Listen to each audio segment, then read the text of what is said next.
Hello? Hello, this is the boardroom. Boardroom, hi. Board member Ray Greaves calling in. All right, we'll be getting started pretty soon. Okay, thank you.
We're ready.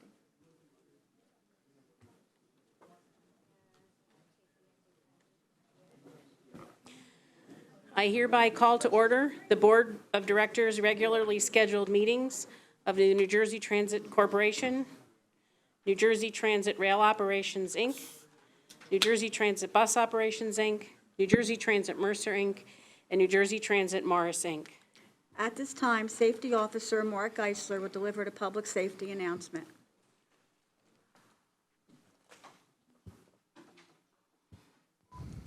Or by a uniformed police officer. The primary exit for this location is a stairwell located in the lobby adjacent to the elevators. There is a second staircase through that door. New Jersey Transit Police will call for additional assistance, administer CPR, and use a defibrillator located near the elevator if necessary. Fire extinguishers are located in the front and back of this room. Please be guided by the directions of the New Jersey Transit Police and staff. Thank you and have a safe day. Thank you. Would you please stand for the Pledge of Allegiance to the flag? I pledge allegiance to the flag of the United States of America and to the republic for which it stands, one nation, under God, indivisible, with liberty and justice for all.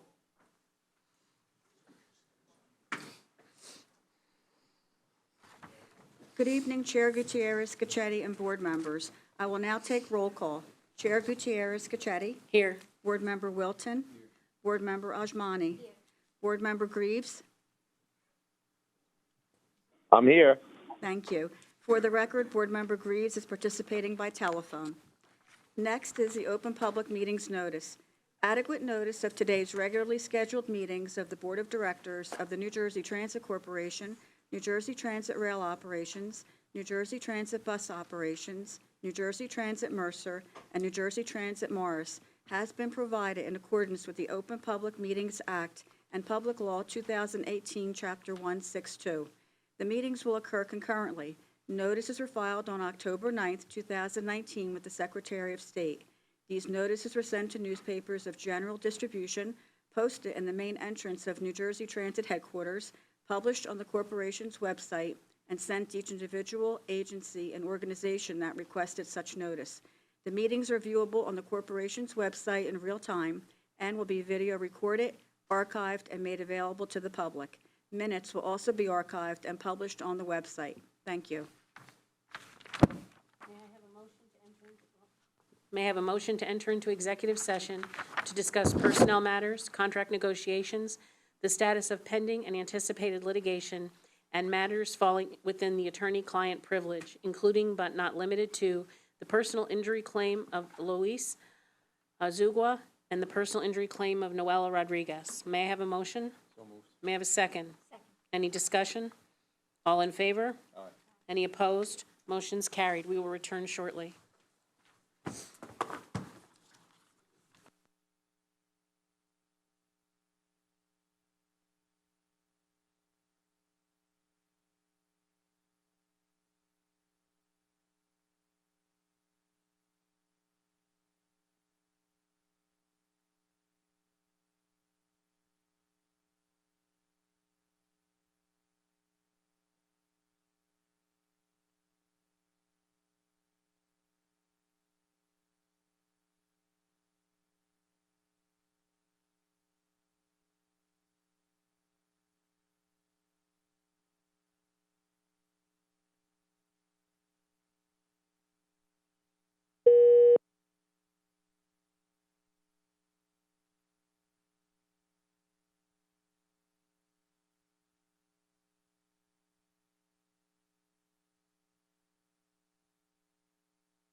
Okay, we'll reconvene open session. I hereby reconvene the open session of our board meetings. Board Secretary, please take roll call. Roll call. Chair Gutierrez Gacchetti. Here. Board Member Wilton. Here. Board Member Ajmani. Here. Board Member Greaves. Here. Thank you. May I have a motion and a second to approve the minutes of the September 12th, 2019 board meeting? So moved. Second. I'm sorry?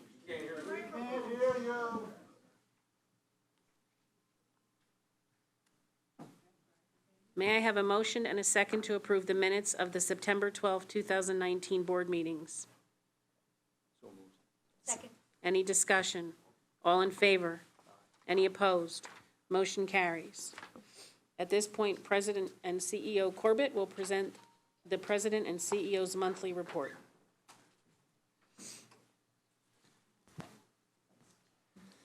Good evening to all the members of the public with us today. Welcome to our October board meeting. I'd like to begin with some encouraging news about our rail service. While we still certainly have a long way to go, the numbers continue to trend in the right direction. Train cancellations are down 35% in the first 9 months of 2019 compared to 2018. And in September, cancellations were down 17% from last year, and on-time performance increased about 1% to more than 92%. Again, while we have a long way to go, it's important to note that we achieved all this despite ongoing locomotive engineer staffing challenges, which speaks to our new leadership team and solid management. To be clear, at this moment, New Jersey Transit has essentially the same number of engineers that we had during the same period last year. The classes that graduated in May, it helped us keep pace with attrition. We have one less engineer, actually, than what we had same time last year. But during this time, we've been busy training more engineers than ever in New Jersey Transit's history. We just began another locomotive engineering training class last week. That makes 8 classes running concurrently, the most ever in our history. 3 locomotive engineering classes will graduate over the next 4 months, 2 in November, December, and 1 in January. Earlier today, we were proud to join Governor Murphy as we celebrated 7 trainees who have successfully completed their on-the-job training portion of the program. These trainees are poised to become full-fledged engineers next month after they finish up additional field testing and pass their final check rides. Overall, over the 2-year period between 2019 and 2020, we will graduate 7 classes of locomotive engineers, the same number of classes that graduated in the previous 5 years combined. That's why beginning in 2020 and beyond, we'll start to see real net gains in our rank of locomotive engineers. And to be sure, we will keep it that way. The training pipeline will remain full moving forward. Also on a positive note, as many of you know, last year we temporarily suspended the Raritan Valley's off-peak weekday one-seat ride into Penn Station, New York, in order to successfully meet the federally mandated December 18 interim deadline for installation of positive train control, or PTC. On Monday, we are pleased to announce that this service will be restored on Monday, November 4th. We'd like to thank all our customers for their patience and understanding while we worked to restore this service as soon as we could, which was also affected by the summer work, Amtrak summer work in New York Penn Station. This restoration is another example of our continued commitment to an improved customer experience for all our customers. Speaking of PTC, later today, our Senior Vice President of Rail Operations, Ray Kenny, will update the board on our continued efforts to meet the federally mandated December 2020 deadline for full PTC implementation. He'll be joined by representatives from our vendors, Parsons Alstom team, who are with us this evening. The update will cover the significant progress we've made, as well as the challenges we still face as we enter the final year of testing. I'll let Ray discuss the details in a moment, but I'll say this. Although it's been somewhat off the radar for our customers, we are working day and night behind the scenes to make sure we make next year's deadline.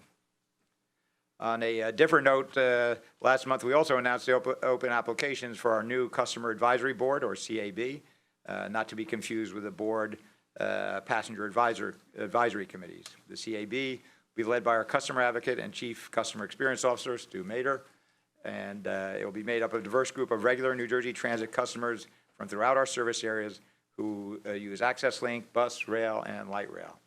We think it will provide invaluable insight to New Jersey Transit staff and help ensure that customers have a voice in the decisions that impact service delivery. Applications are due by October 25th and available at njtransit.com/CAB. The initial meeting is expected in early 2020. Also on a positive note, on September 30th, we commenced construction on a long-delayed major capital project at our Elizabeth Station, the $71 million reconstruction effort of New Jersey Transit's first-ever commuter rail design-build station project.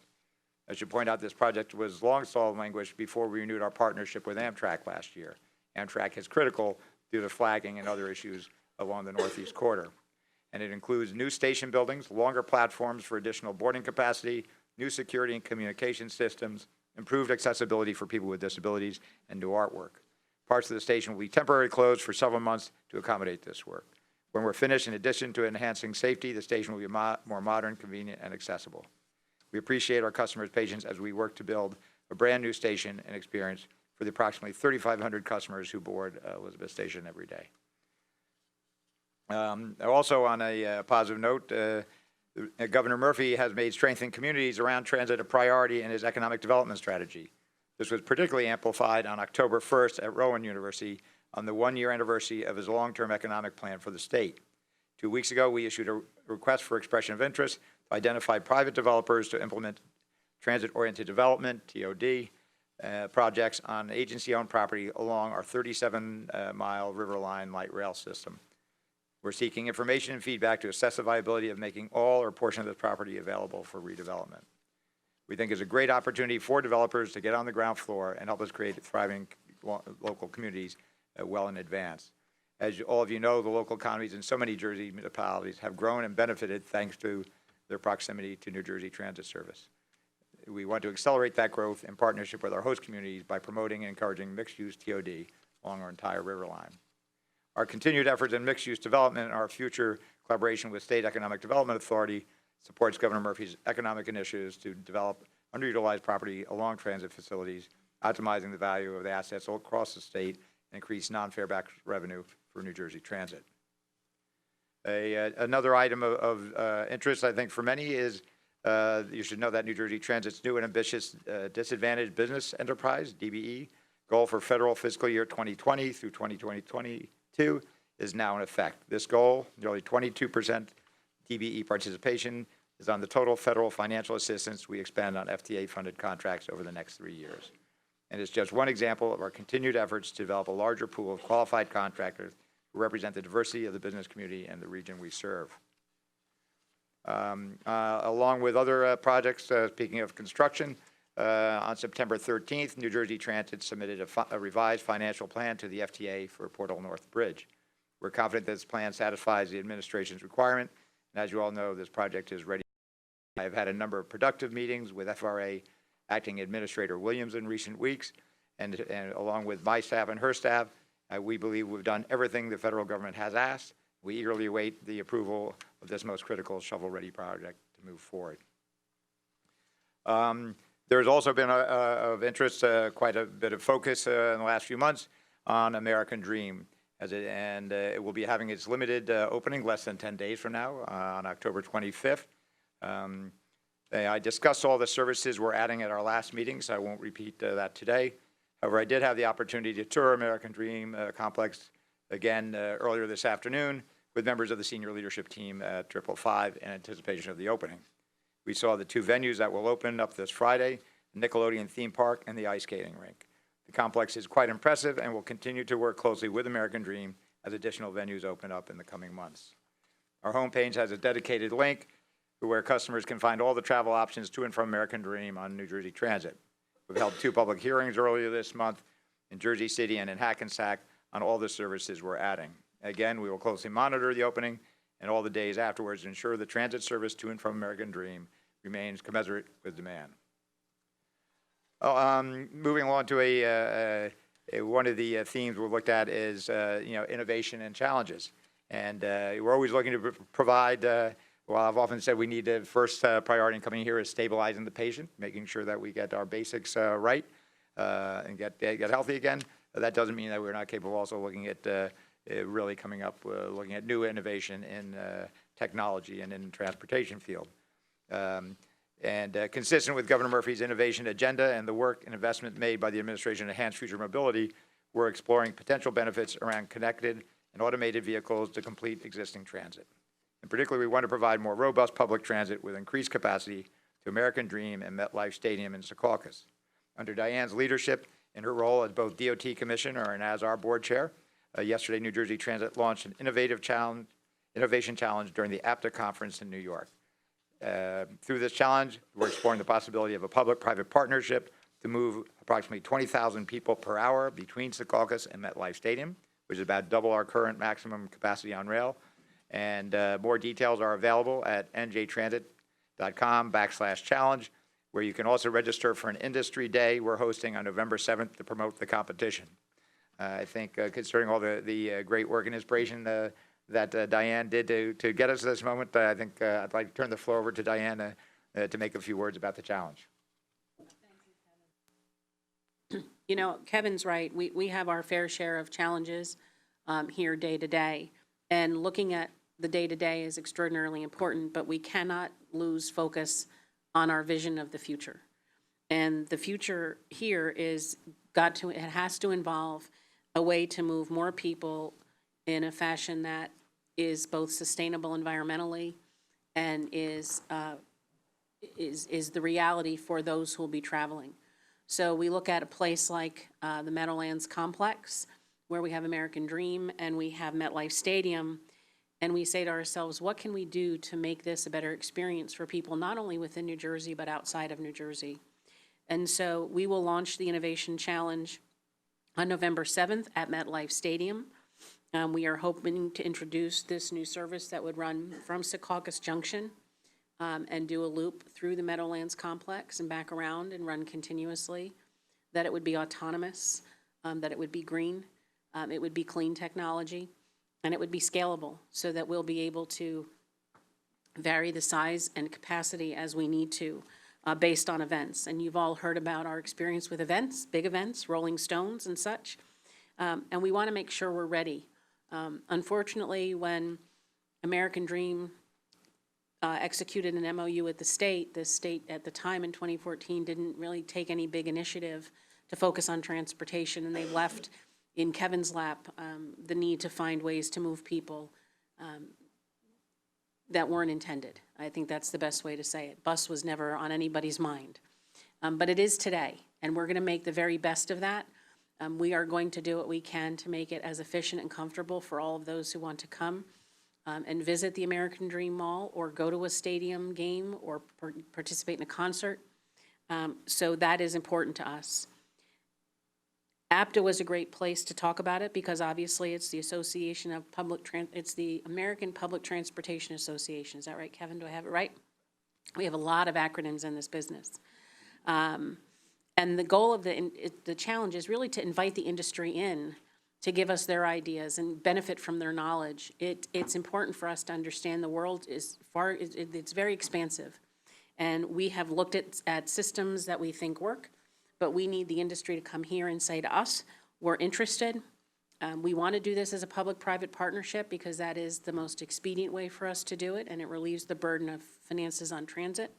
And so for us, that open conversation, that dialogue will lead to what we hope are submissions of back to us based on a request for expressions of interest that we will release.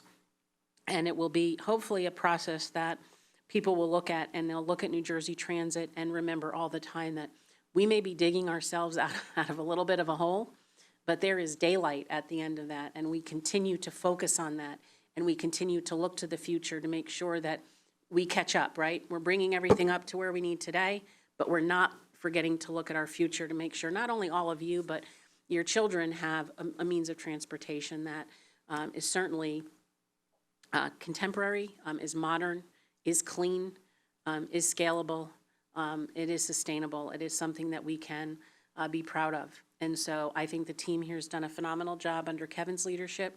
I look forward to November 7th and the industry feedback that we get, and we will stay on top of it and see it through. So one day we don't have this conversation about American Dream anymore, right, Kevin? Right, Brian? Yeah, it's, despite day-to-day challenges, it's things like this that really do make the job fun. And I know a lot of the staff have had a lot of fun working with industry and others to see how we could get that out. So stay tuned for more. Speaking of Innovation Challenge, though, that's not the only way we're tackling it. I think, as many of you may have seen, we're also looking at the future of self-driving vehicles. And last week, we presented local municipalities and community-based transportation groups with their first glimpse of autonomous self-driving shuttles at the New Jersey Council on Special Transportation Expo in Edison. The shuttles carry up to 15 people, travel at speeds of up to 15 miles per hour, are 100% electric, and have the potential to add significant value to our service through additional first and last mile options. We submitted a proposal to the FTA, Federal Transit Administration, for a $950,000 grant to test 3 self-driving shuttles as part of a multi-year program. The FTA is scheduled to announce recipients of funding this winter. Finally, on a personnel note, there's a lot of people who do a phenomenal job in New Jersey Transit that often don't get recognized, and we like to every so often take time out. And in particular, one tonight is to honor a hero amongst us, Deputy Chief Edward Iandoli.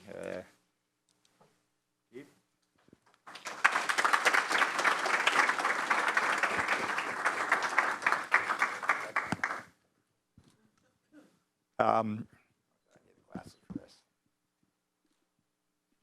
Sorry, Chief, I'm getting older.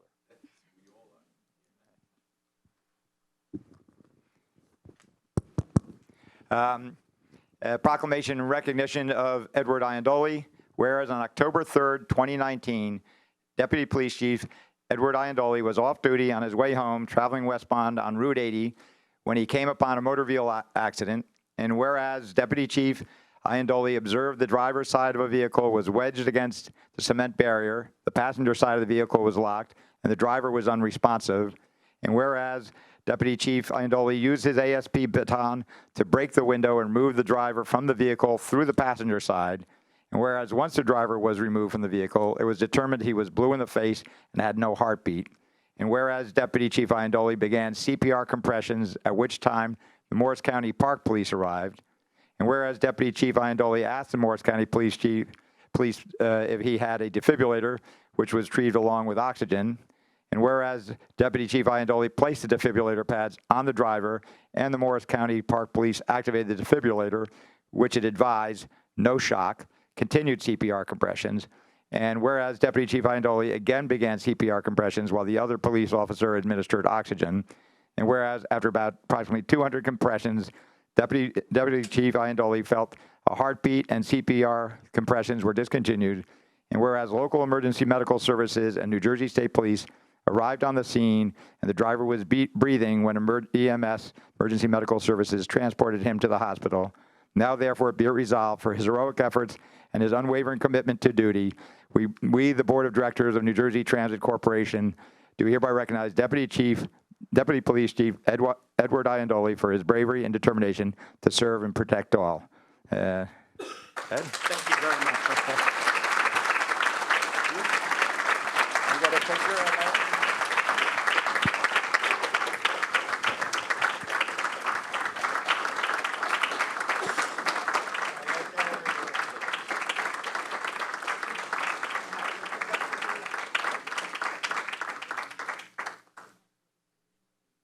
If anybody's ever worked with Ed, you know it doesn't surprise you at all. 3, 2, 1.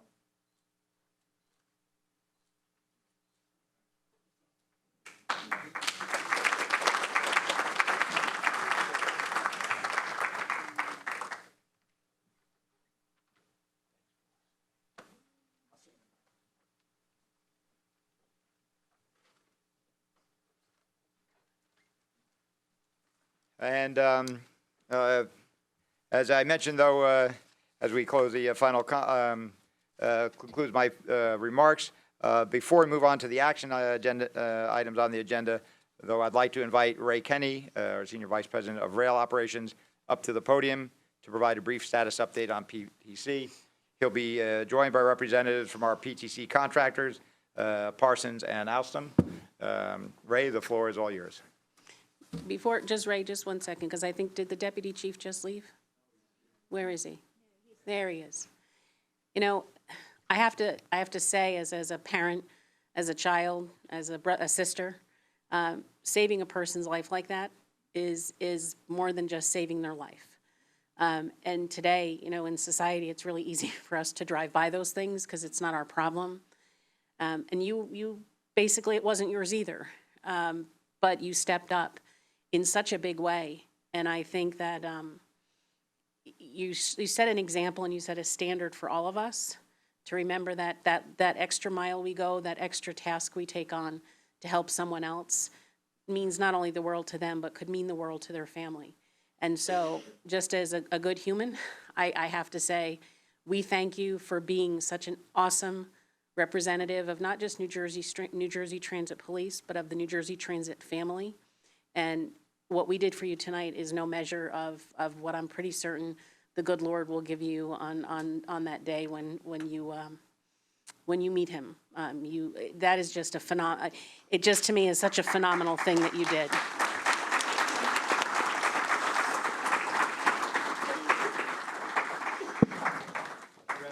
I don't know if your PTC report will be quite as moving, but you can, it's all yours. Congratulations to the chief, and thank you and good evening. What I'd like to report on PTC is that Rail Operations has taken over the responsibility for the Positive Train Control Project, and the new team that we have put together includes members of the Capital Program Group who are among those responsible for advancing the project as far as it has come to date. PTC is now a part of our railroad infrastructure in terms of the rolling stock and our signal, back office, and control systems. The system is being incorporated into our train operations and our operational philosophies. And rail will facilitate the extensive testing that is required for certification. Please be assured that the women and men of rail operations are applying all resources and energy required to meet the deadline of December 31st, 2020. And with that said, for a further update, I would like to introduce Mr. William Kroll, Parsons Incorporated Vice President and Project Director of New Jersey Transit Positive Train Control, who will add to the status report.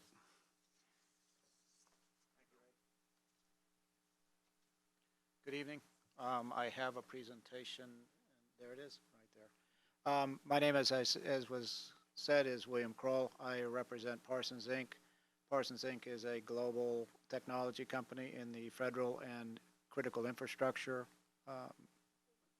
Am I louder? I'm sorry. Is the mic up? Raise the mic. Is this better? There you go. Sorry. William Kroll, representing Parsons, Inc. Parsons, Inc. is a global technology company in the aerospace or the federal and critical infrastructure arenas. And particularly for this project, we have a strong presence in the rail signaling and systems business. And that's the part of the business that I'm specifically representing. I have with me today our Northeast Vice President of Critical Infrastructures, Mrs. Maria Lehman, Ms. Kathy Wilson from our Connected Communities, Vice President Nick LaRocco from our PTC projects, so he takes care of all our PTC projects. And then also representing Alstom, one of our major subcontractors, Mr. Jerome Boileau, the President of Alstom Americas, and Mr. Joe Quigley, the Customer Director for this specific project, amongst others. Just as a reminder, and what I'm going to be covering, the Positive Train Control system is a system that is applied on top of your existing infrastructure. So your existing vital control systems, your interlockings, your back office dispatch systems, your communication systems, and onboard controls that protect your trains every day are the underlying safety of this system. This system is applied on top of those existing subsystems to automatically enforce speed restrictions and automatically enforce stops when stops are necessary. So this is a federally mandated system, interoperable system, that is designed and implemented in order to add an extra level of protection and safety for our passengers. They're your passengers that ride the rails every day. I will walk through a quick status of each of the pieces of the PTC system, and then spend specific attention on the system that's included on your Wayside on your trains. There are, like I was saying, there's four specific systems. 3 of them are on this slide. Back office, that's your control system. In the PTC world, we add a device that takes your things like temporary speed restrictions and converts them from a fax to the locomotive engineer to, in addition to the fax to the locomotive engineer, it is communicated to the train onboard system that automatically deciphers those speed restrictions and then looks to make sure that their locomotive engineers are accurately applying those. The Wayside are devices that go alongside your existing interlockings to interface your interlockings back to this PTC system, so that the PTC system is aware of all the conditions on your railroads, where trains are, what signals allow you to pass a train, what signals require you to stop, and again, through the communications network, pass that to the train so that the train can act on it. And then in addition to that, we're adding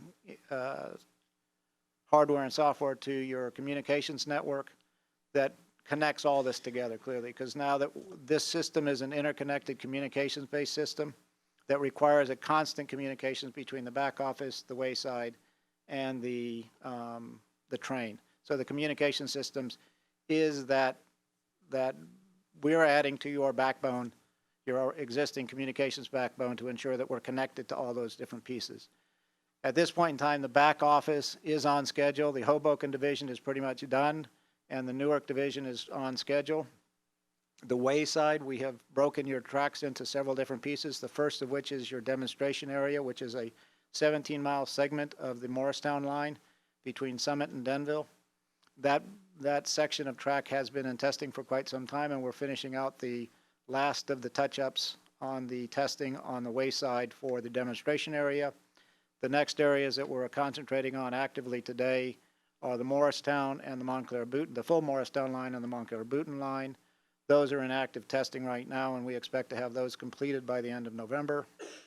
And then as we go into the rest of this year and into early next year, we will do Wayside testing throughout the rest of your 11 tracks, your 11 lines. On the communications, the Wayside radios, so the towers and the radios that sit along the Wayside have all been tested or have been tested one time, and the last of the tests are being updated and finished.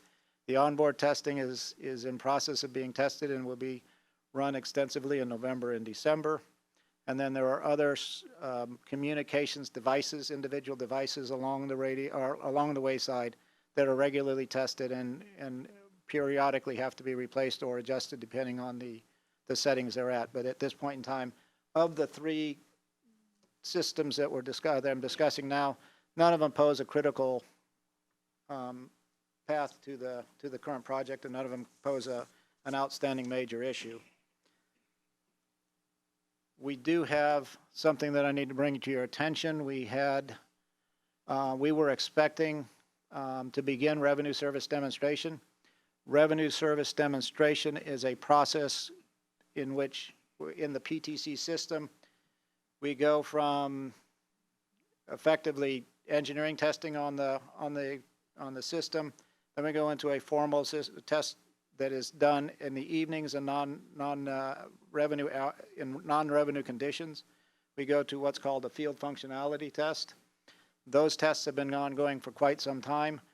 After we get through the field functionality test and have successfully demonstrated we can meet all the requirements of the PTC overlay, we then would go into what's called revenue service demonstration. The revenue service demonstration is when you would actually apply the PTC full technology end-to-end from the back office through the communications to the Wayside and the train and back, and actually do that in revenue service. So during regular routine runs, that process was scheduled to start in November of this year, so next month.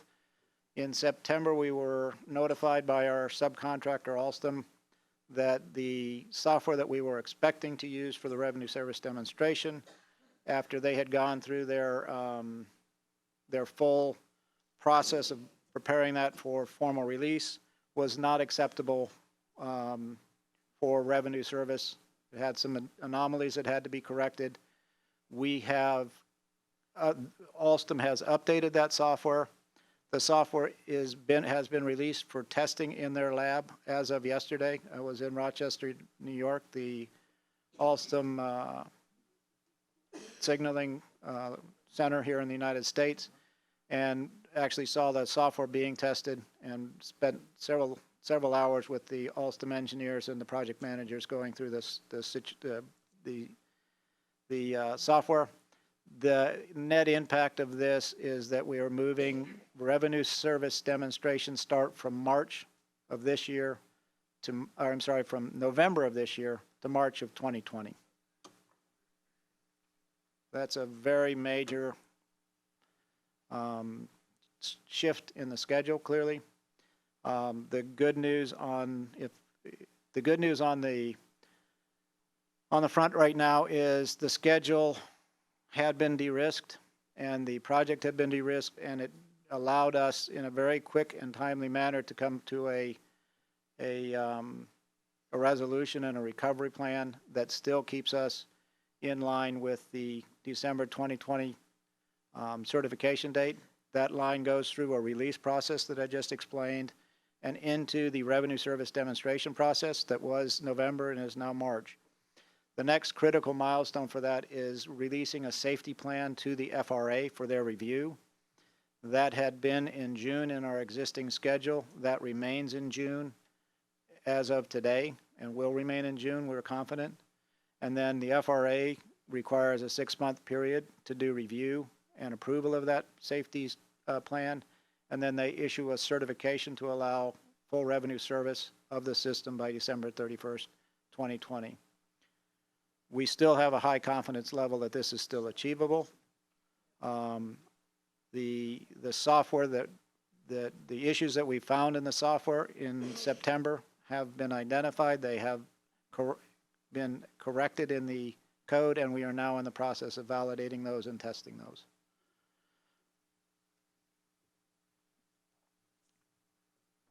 What we're doing to make sure that we maintain these dates, Parsons has added over the last 18 months, so it's not just recently, over the last 18 months, we've added 10 full-time resources, and we've increased our test crews from 2 to 5 test crews. We have taken myself, who had a role as the sector manager for all of rail systems. I am now full-time project director on this project, and we'll see it through and make sure that we hit the 2020 date. And then we have also assigned software experts from our federal group to help review and assess the Alstom software. Alstom themselves is on track, or has created, in addition to the team they've already had, they have created a segregated location for their team and enhanced the team with 40 additional resources. So they've co-located and segregated the team from the normal business area in their plant to an area that's in the building but remote from the rest of the crews. They have regular executive involvement on a weekly basis reviewing this project, and they have also recently assigned a full-time field expert with 30 years plus training on the field to help come and make sure that we get the testing completed that we need to get tested. This is not the kind of news that Parsons nor myself would like to be presenting to you clearly today. I'm sure that there are concerns about whether we can make this schedule or not make this schedule. I have been asked by multiple people what my sense is. I volunteer to you that at the beginning of 2018, I had a huge concern as to whether we could pull off the heavy lift to go from the beginning of 2018 to the end of 2018. I believe there were several people in the community and in the nation that thought that was an impossible task for this organization, this combined organization between Parsons, NJT, and Alstom. With a lot of hard work, a lot of extra efforts, we actually pulled that off. This situation we're in right now is not desirable, but it is not at the level that we were in 2018. We still have a very doable schedule that can get made. We have to, though, continue to work as a team and execute. That's what I have for you today. I'm sorry it's not better news. Thank you.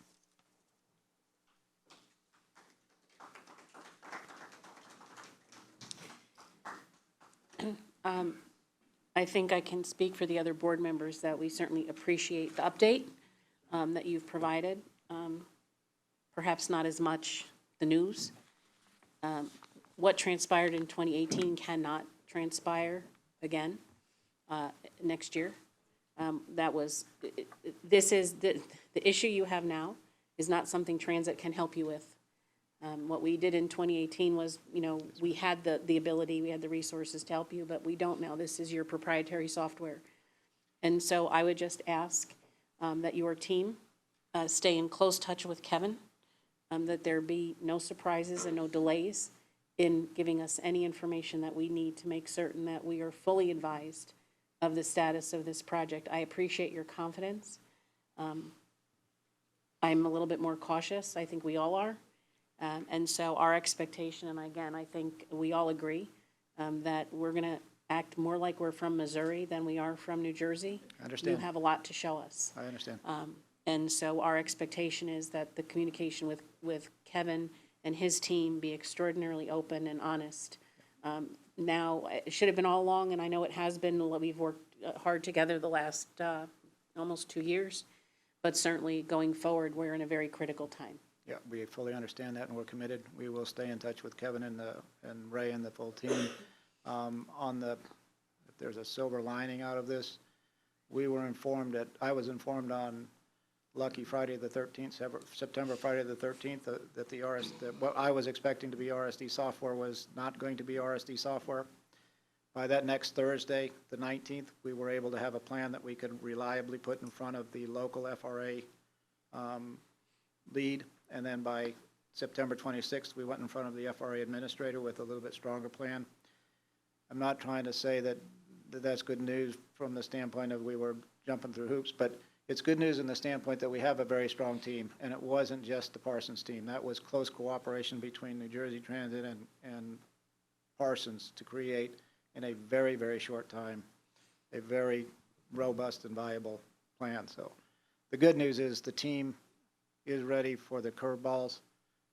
The situation now is at the executive level, we need to make sure the curveballs don't come. We understand your concern, ma'am. Thank you.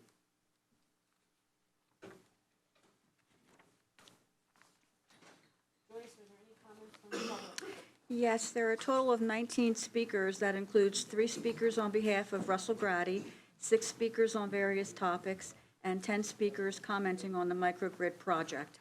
Speakers, in order to give everyone an opportunity to be heard, comments will be limited to 5 minutes.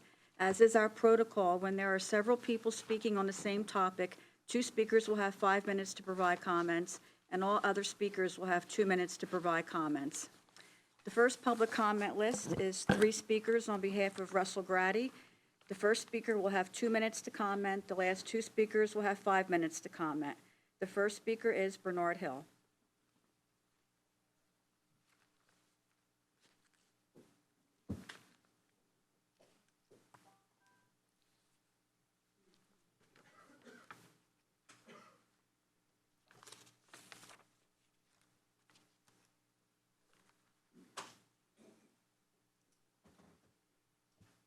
Good evening, Board. Good evening, Board. Good evening. On the behalf of Russell Bratty,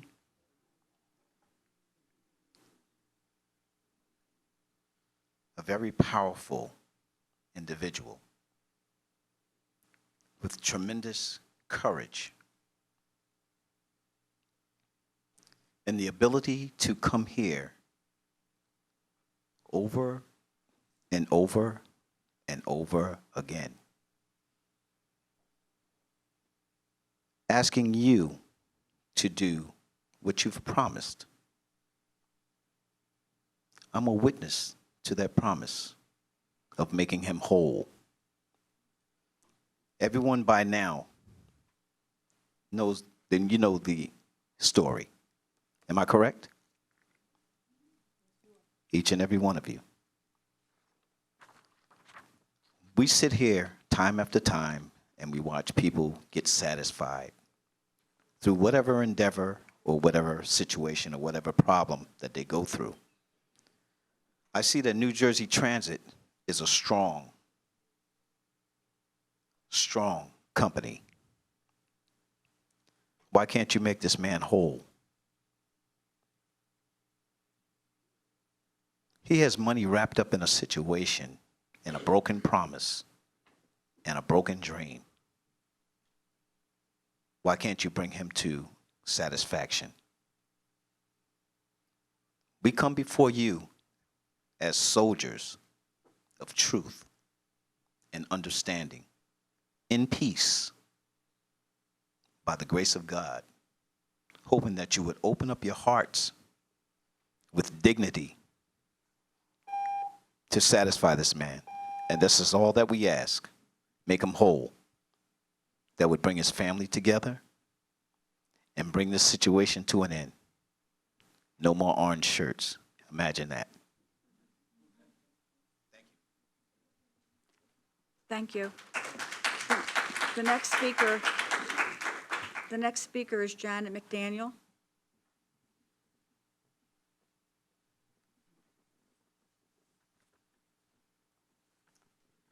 Good evening. No more orange shirts. Wow. I've come here leaving the job, coming here tired. I see wrinkles. That's not age, that's tiredness. We've come asking for reparations. Reparations meaning to make amends for a wrong that's been levied against someone. We've talked and talked and talked about that injustice. We've asked that you open your hearts, that you try to walk a mile in this man's shoes. We've talked about a broken dream. We've talked about how a dream deferred is like a raisin in the sun. It shrivels up. Mr. G had a dream. He took out a lease. He'll talk to you more about that. You've heard it over and over. You know, there's something, I happen to be an LCSW, a licensed clinical social worker.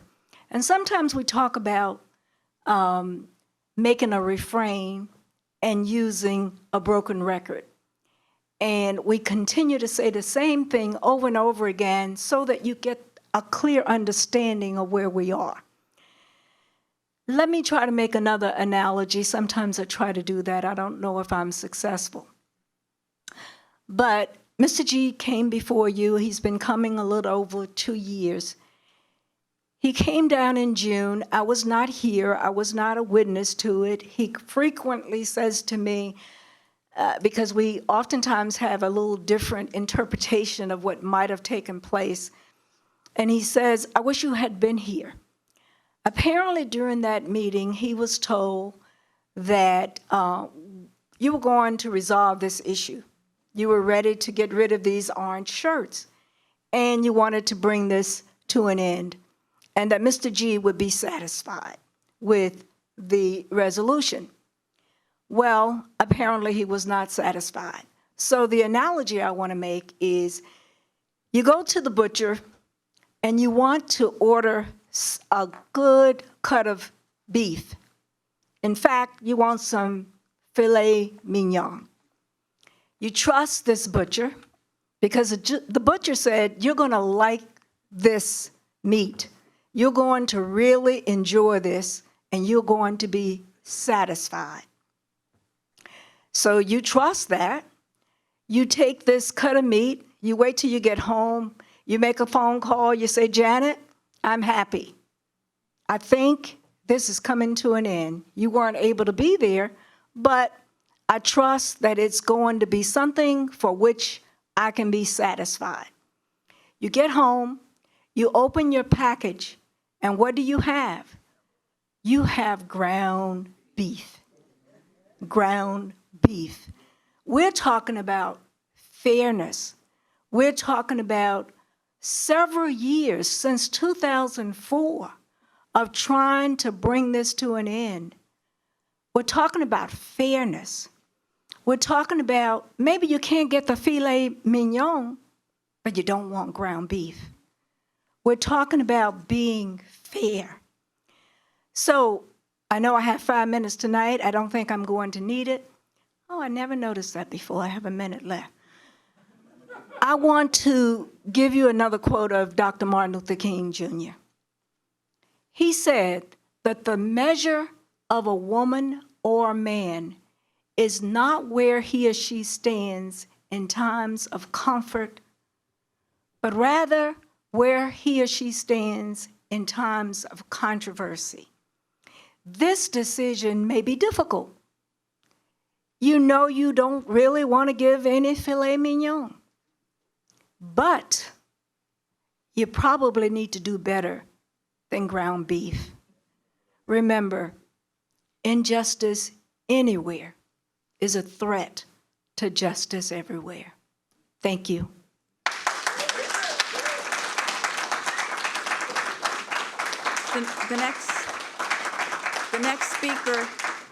The next speaker is Russell Bratty.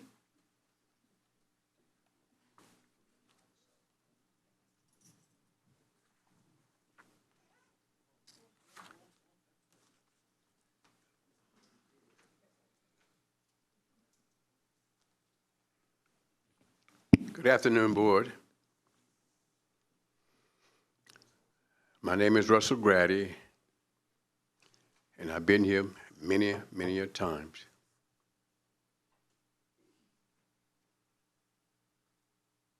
In 2004,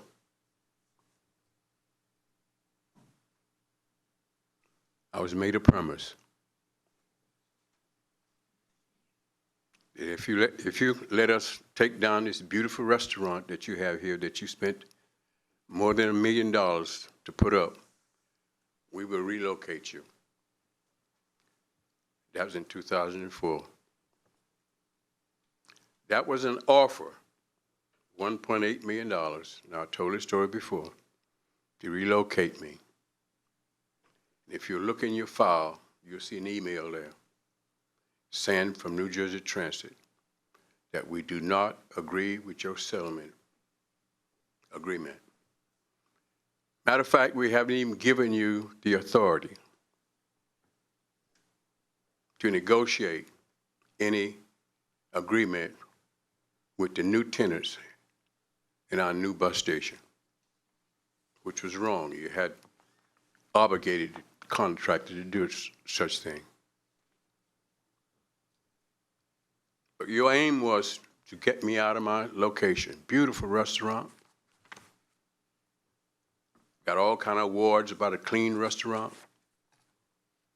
Your record would show that I was probably one of the best vendors that you ever had. I paid my rent, paid it on time.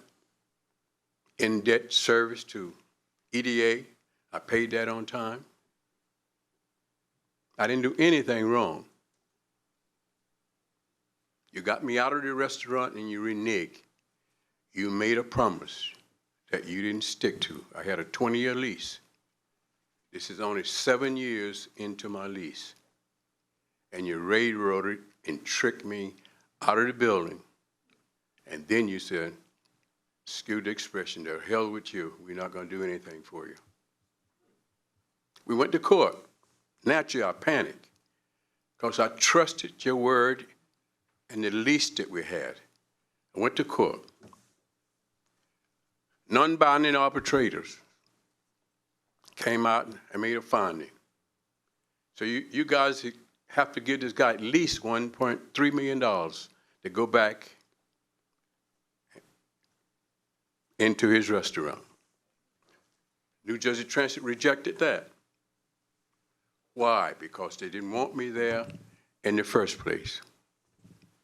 Somewhere, I don't know where they got these figures, they destroyed well over $1 million of assets that are left in that building. Beautiful building. They rejected the contractor's offer to put me back in for $1.8 million. They rejected the arbitrator's award for $1.3 million. Mind you, this is 2 years after you had put me out of my restaurant. And listen to this, good people. They sent me an invoice. Every month they send me an invoice. They pay my rent. I paid it. Why did you pay it? Because I didn't want to violate any obligation I had under that lease. EDA, I owed EDA when you put me out of there, and you know that I owed EDA $200,000. I paid EDA. Chasing fairness and justice that was never given to me. I go to court. Yes, I was in court. I'm out in the hallway. Some kind of deal was made. Come back in. Lawyer said you got to agree to the settlement agreement. I didn't bother to ask what was in the settlement agreement. We had gone through 2, 1.8, 1.3. I'm thinking I'm agreeing to 1.3. Come to find out, folk, I was tricked on the record, and with all the money I had spent, the rent that I had paid, in-debt service I had paid, New Jersey Transit said, we're going to give you $183,000. $183,000. And that's not given to you to go spend. You got to put it back into our business, back into our property. And you got to go out and find another $1.5 million to be able to go back in our properties. This is the position they put me in, a position that nobody could live through. And for over a decade, I've been here preaching, please, folks, you cost me millions of dollars. Lawyer fees, rent fees, in-debt service fees, and you left me with nothing. Destroyed my business, destroyed my family. I was never able to do for my family what I had intended to do for my family. And here I am still, asking for fairness and justice. And I believe there's some good people on this board. But look at the facts. I've been told, yeah, but you're on the record and you swore on the record. If anybody in here believe that the courts is always fair to African American, I can sell you the Brooklyn Bridge. I was tricked on the record. And you did it on purpose. There's a lawyer that collected money from me, was representing me. Listen to this. He ended up being chairman of the board of New Jersey Transit. I just can't believe that any human beings could do that to another human being when I didn't do anything. First of all, why was I in court in the first place? What did I do? I ran a good restaurant. I paid my rent. I paid my in-debt service. How did I end up in court? I was tricked into court, spend millions, hundreds of thousands of dollars, folk. Excuse me, Hundreds Mr. of thousands Bratty. of dollars. I'm gonna wind it up. Thank you, sir. Because I believe your people are in the right place. But please, stop trying to force chopped meat down my throat. You should come somewhere near that filet mignon that the young lady spoke about, and we'll get out of your hair. Other than that, we're going to keep coming. But I believe, and I'm not ungrateful for what you've talked about. I'm not ungrateful at all. I am very grateful for that. But please, stop trying to give me chopped meat because it's just not going to work. Thank you very much. Thank you.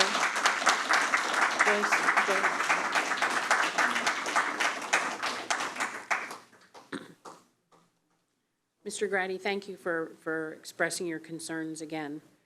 I want to make a couple of points.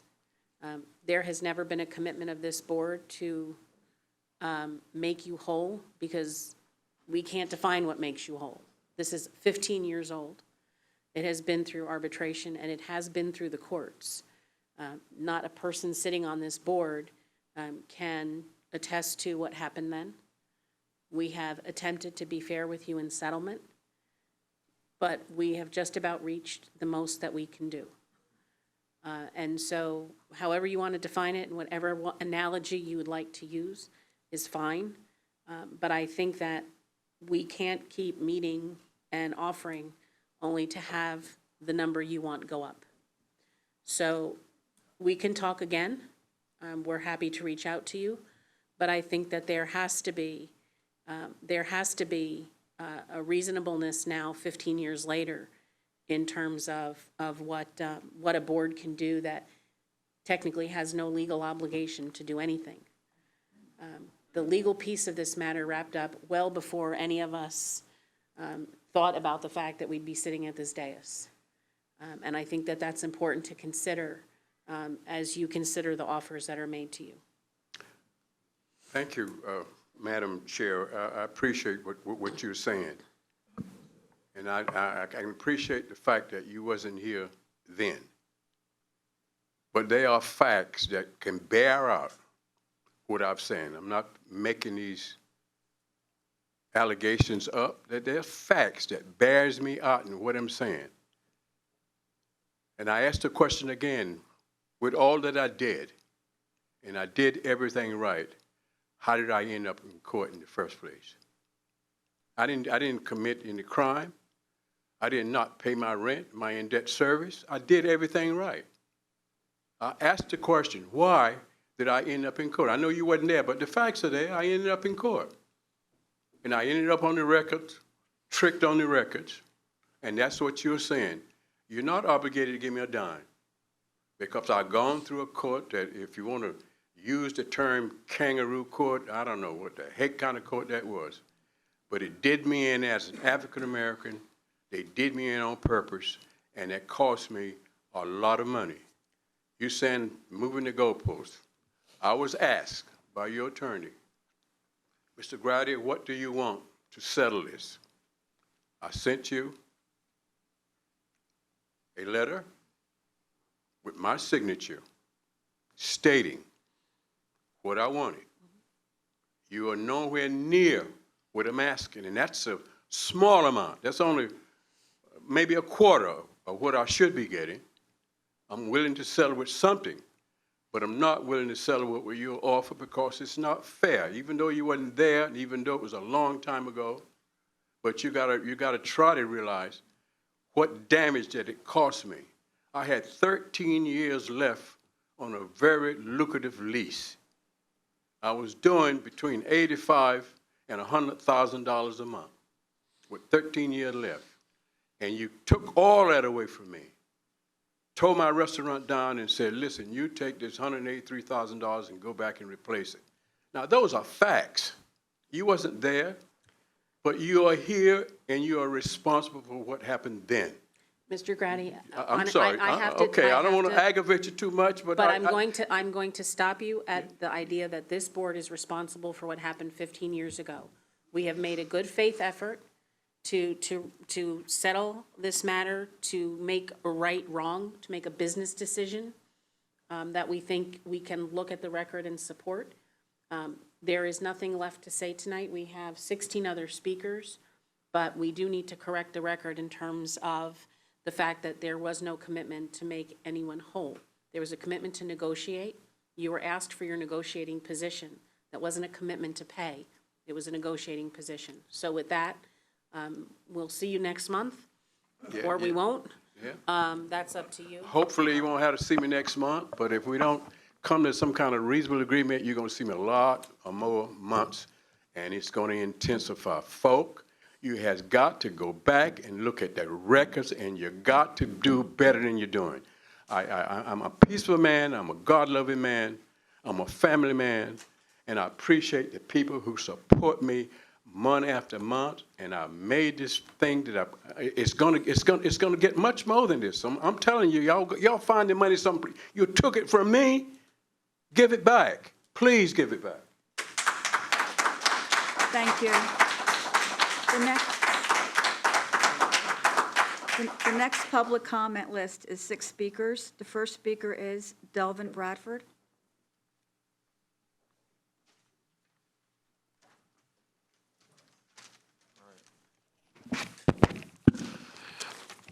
Yes, hello, good evening, y'all. My name is Delvin Bradford. I'm from Philadelphia, Pennsylvania. I'm here to say what I've seen while on the Jersey Transit. First of all, I want to thank y'all for bringing back the Atlantic City Line service. Like back from Philly to Atlantic City. And see, I told y'all we had our voices heard, and we had our voices heard. And now my question is, when are you going to stop canceling trains? Every day is always unacceptable for people all over Penn Station in North Jersey. We are tired of canceled trains left and right. Let me say something about that. I've been working at UPS for 2 damn years in Philadelphia. I love my job, and your packages are always coming through my department every single day from the planes. Now, since you're canceling trains left and right, do you see UPS or any other delivery services canceling your packages because the employee is unavailable? Or do you see your packages coming from Oakland, California, Phoenix, Arizona, or Ontario, California, canceled because a damn pilot is sick? Hell to the no. We operate 24/7 without any issues at all. We have thousands and thousands of employees working. How come y'all can't do it? You are the largest transit agency in New Jersey. Like that. Now for the passengers, how can we let the homeless people ride for free and we can't? We always have to get kicked off the train every time we don't have no fare, and that's not even fair to none of us. None of us. Like, for real. You have all people saying, yo, God, I need a train to get on the train. But it doesn't let them on for free. But us passengers, we say, oh, we're trying to get the trying to get the train. But they be like, nope, get the hell off the train. Like, well, what the hell we do to y'all? What did we do to y'all? Like, we're just trying to get where we want to go to. Like, for real. Like, for real, yo, it's unfair. Like, it's unfair. Like, for real, like, and on top of that, I need to say something on top of that. You need to learn you need to retrain your conductors once again on how to speak to passengers properly. We are tired of disrespectful. We are tired of the bullshit. We are tired of all of that. Conductors always been saying, you have to take our pass, oh well, then go. We are tired of it. We need to do nothing to your conductors. Like, they need to talk to us with respect and say, the guy's going down or whatever. Not, let's go. Get off the train. You don't have a ticket? Oh, well, get the hell off the train. Like, what the hell did we do wrong? We're just people sitting down, chilling, that's it. Me and my colleagues right here always have problems with your conductors on the train. It's not fair for us. It's not fair to us. We're just peaceful people coming from Philadelphia to go to New York because we don't like taking the bus on the turnpike. We like taking the train, because we like taking the train and everything. But the funny part is, the only problem is we have problems on the Northwest Corner line. That's the only line we always have problems with. I never had a problem on the Atlantic City line. Because all conductors there always peaceful. They never gave us an effort, and they never gave us a problem. While I'm on the coast line, the Ramsey Valley line, never had a problem. It's always the damn conductors on the Northeast Corridor who has no sense of humor. Especially, it's like, it don't make no sense at all. Like, retrain your conductors, retrain your passengers, or how to say, excuse me. Stop letting the homeless people on the damn trains ride for free and let them slide. We as passengers work. We work hard for y'all. We pay money to ride your damn system. y'all can't even fix the trains. Like, why? And like, y'all talking about getting new buses and trains? Fix the shit you have now. Like, for real, I'm done. Thank you. The next speaker is Kevin Johnson. Kevin Johnson.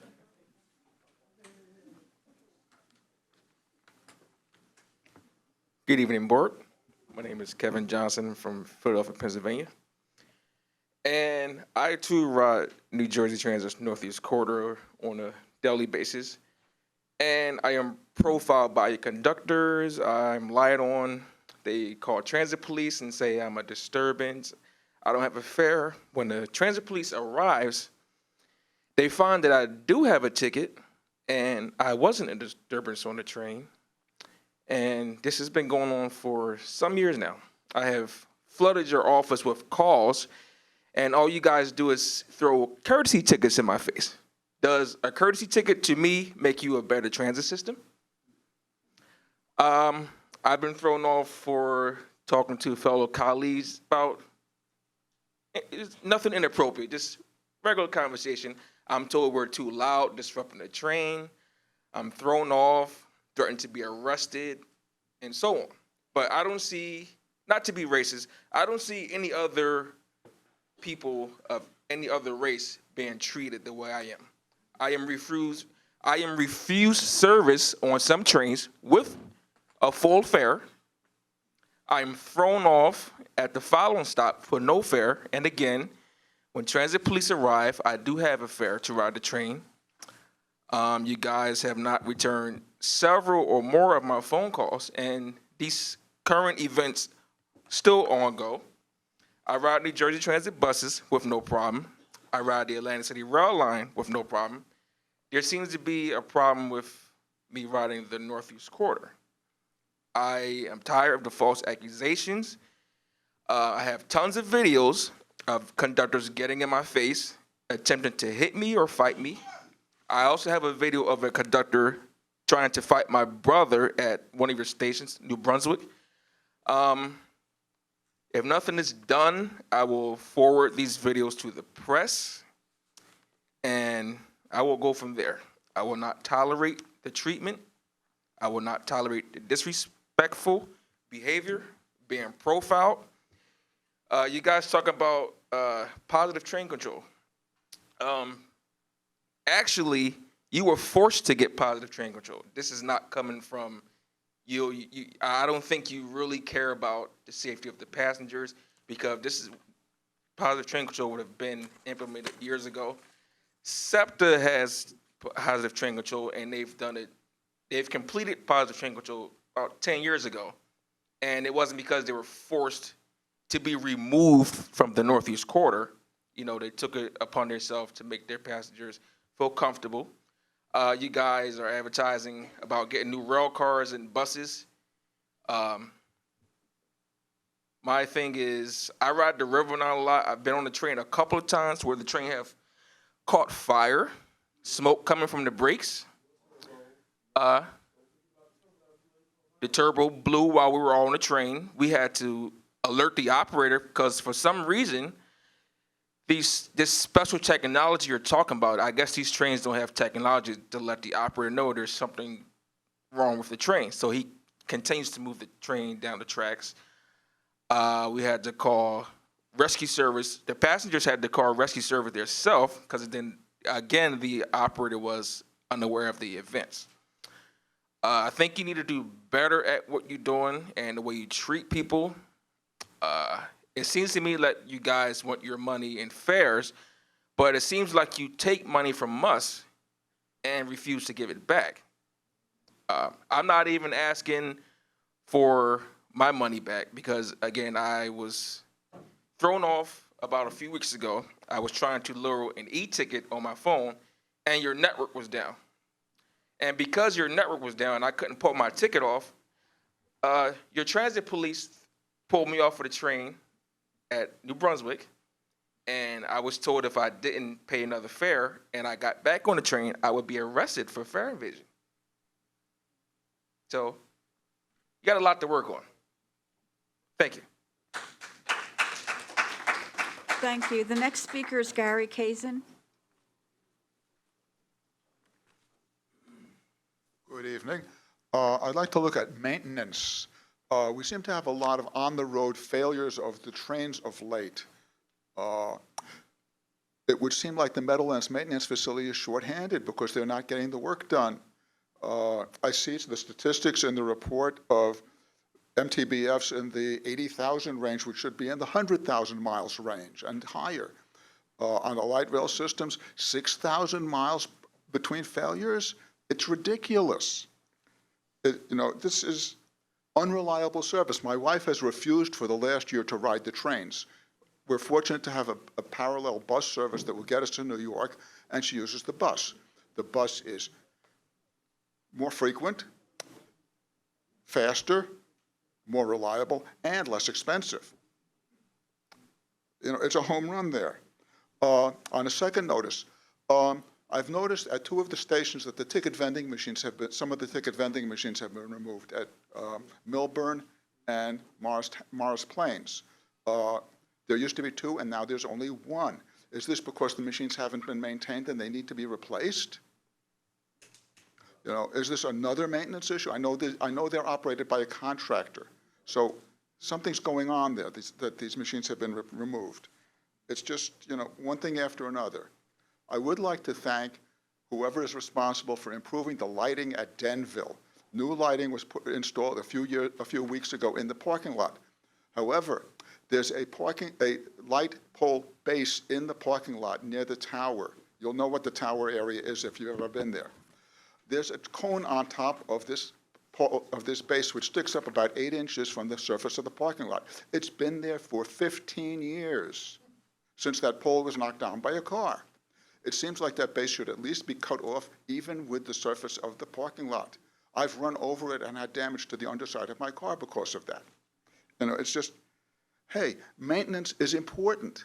It's as important as hiring the engineers for the trains, because the engineers can't run the trains if they break down. I think that's enough.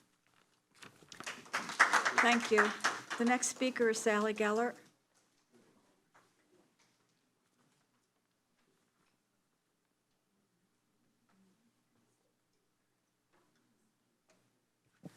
Good evening. I'm Sally Jane Geller, the Communications Director for the Lackawanna Coalition.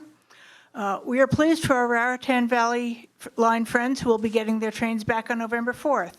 We have all been waiting a long time for restoration of the service that was canceled for PTC installation. We do note that the RV mayors seem to have helped their effort and would hope that mayors on other lines would step up for their constituent riders to get similar results. We note that the restoration of 8 out of 9 trains will require more engineers, and we hope that there are still enough, with only 7 recent graduates, that those restorations will not lead to even less reliability elsewhere. Governor Murphy noted that the graduation of this class made the restorations possible. We ask if the restoration requires all 7 engineers, and if not, will the others be able to cover some of the canceled trains on the northern lines? Specifically, does running a train through to New York Penn require more engineers than are required for trains turning at Newark? We also would like information about expected graduation dates of the new classes, some of which you gave us, as we realize that there are a number of classes in progress. About how many engineers are in each of these classes, and when will they fill in as they graduate, and where? We congratulate New Jersey Transit on getting the South Jersey lines almost completely back to pre-PTC service levels. We anxiously await information on when can we expect similar restoration on the Morris and Essex lines and further north. Just as the Raritan Valley line folks, we are tired of waiting. Orrin is not here this evening, but if he were, he would ask about the missing MTA Express trains on my line, the Pascack Valley. We are glad to hear of planned station upgrades, but we expect that New Jersey Transit consider the stations most in need when setting priorities. We hope that stations that are in really bad condition, such as Brown Brook with the outbound building completely closed, get equal treatment with those along the North-South corridor, with customer input guiding your repair sequence. Thanks are in order to the Rail Division for realizing that we are not ready for trains to the New Mall and Secaucus. Of course, we are hoping that the bus service is successful. Our roads cannot take any more cars. Although we did not make a statement at the recent Journal Square or the Hackensack hearing on the new service, as it is outside our direct purview, some of our members did attend the hearing in Journal Square. They were concerned about the atmosphere of the hearing with a substantial police presence and strict time clock. These factors were also noted on Twitter as being intimidating. We suspect that those new to testifying at public hearings would be particularly reluctant to speak out. And hearing from those riders who do not get to board meetings is surely the best reason to hold hearings at a station rather than at AT headquarters. We offer our compliments to the Coast Guard for making the rush hour Portal Bridge closure permanent, and to our senators for pushing for that, which should drastically reduce delays from a stuck bridge. This essentially makes Portal the equivalent of a fixed bridge at those times. We hope that you and the Port Authority consider building a second bridge nearby before replacing Portal with another two-track bridge, so we actually get four-track capacity, even if Portal is replaced then at a later time. With 450 trains daily, we need to keep ensuring reliable service. I should mention the Legislative Select Committee now being convened to look into NJ Transit. I have written to Senator Weinberg to offer our assistance as advocates of 40 years standing. We hope that the committee will do more than the usual trend in public hearings, but will reach out to bus and rail and light rail riders by multiple methods, formal and informal, to get a full picture of the riders' experience, positive and negative. In closing, I noted last night that Assemblyman Robert Auth recently tweeted that he had been trying to get a meeting with you, Commissioner Gutierrez-Gichetti. I happen to live in District 39, so he's one of my representatives in Trenton, and thus I am particularly interested that you do meet with him. I have not had a chance to speak to him since I saw his tweet last night. I will be contacting him to encourage him to support building the Gulf and Vale sidings that were left out of the 2007 restoration of two-way rail service on the Pascack Valley line. And we hope that you support that project. Currently, the first train of the day towards Spring Valley leaves Secaucus at 9:05 a.m. Obviously, commuting by 9 to 5 workers is possible in only one direction on the Pascack Valley line, even if we have a number of corporate headquarters and other large and small-scale employers in the northeast corner of the county as well as Rockland County. Also, I've commented on your customer service portal a couple of times about your Google Maps, which show me constantly different directions from the written directions, so I go over to Bing and find out how to really get where I'm going. So check that out. Thank you. Thank you. The next speaker is Kareem Boswell.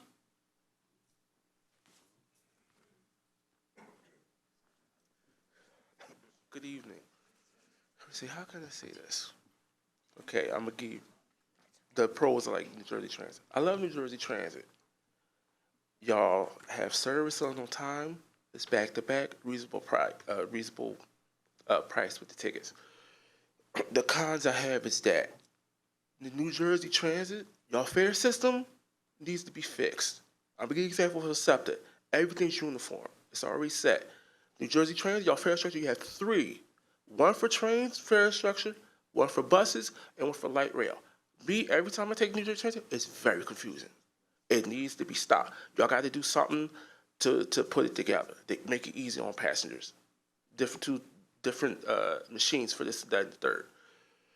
Next thing is the con.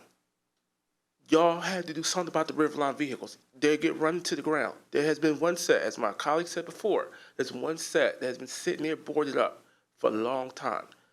You as the board members need to go down there to the Riverline facility in Camden and check on everything.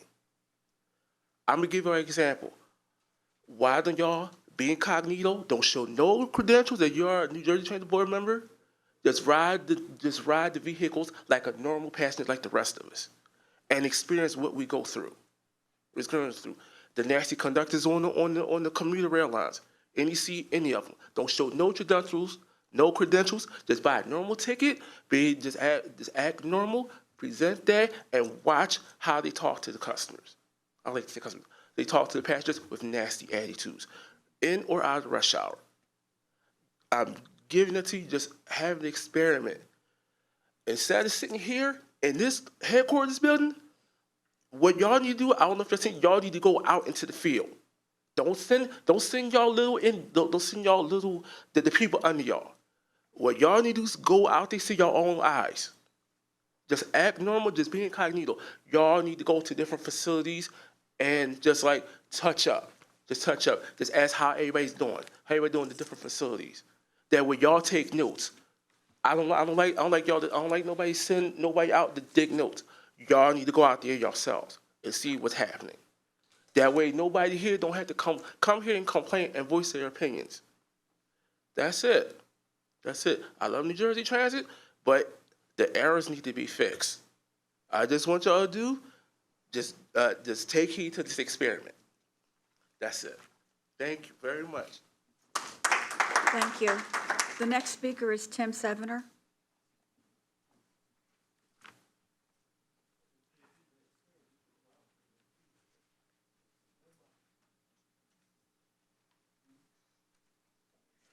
Tim Sevener from the Transit Village of Mount Tabor. I'm a board member of New Jersey Association of Rail Passengers, so that's what I'm going to speak about. We would like to thank for the restoration of Raritan Valley service. It does seem like new engineers being trained, so progress is being made. But my comments are on the draft energy management plan. And I think that Ms. Gutierrez-Sacchetti and Kevin Corbett, you desperately need to make input on this, because the plan they have, as usual, just makes hand-waving gestures about we need to get cars off of the road. They talk about electric vehicles. I went to a New Jersey Spotlight thing on energy, a forum on energy storage and renewables, September 20th, and it was kind of shocking. Those people there, all they talked about was electric transit means electric cars. But they admitted, as somebody asked, how do we reduce electricity consumption? That if 50% of our current fleet of cars were electric, it would double our electric consumption. If we had the same fleet as today, and they're all electric cars, it will triple consumption. Now compare this with today. Right now, today, New Jersey Transit provides electric, already transit. You don't have to drive. I mean, it may have a locomotive engineer, thank God. But it's not self-driving trains yet.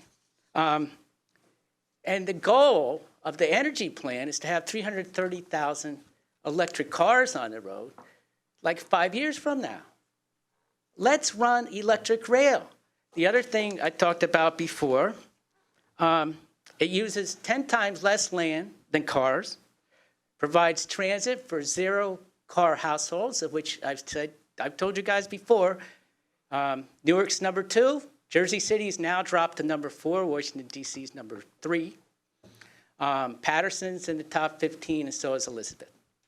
So we have the capability here, North Central New Jersey and all of New Jersey, we should be able to be not that you have to have a car.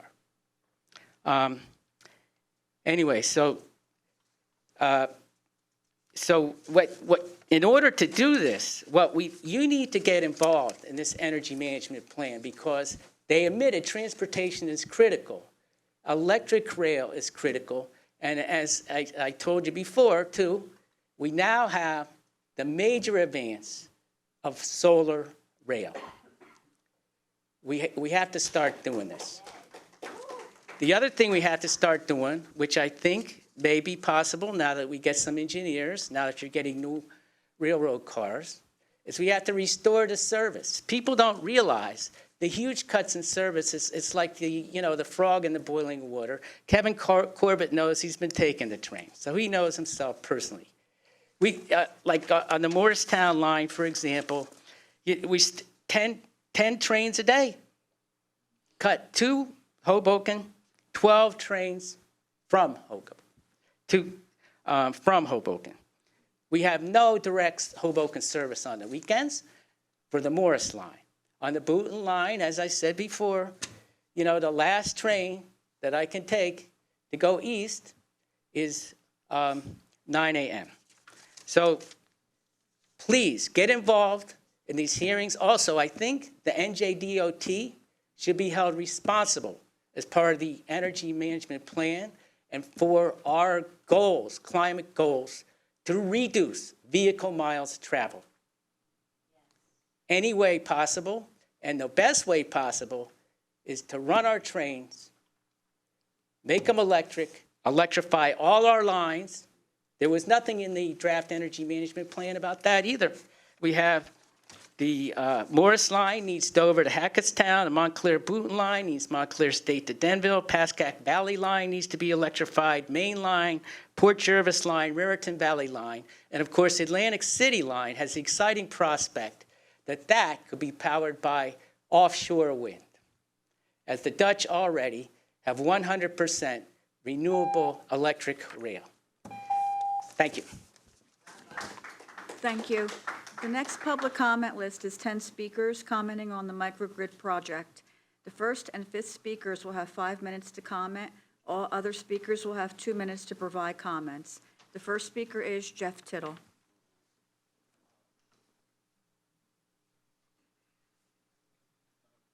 Thank you. Jeff Tittle, Director, New Jersey Sierra Club.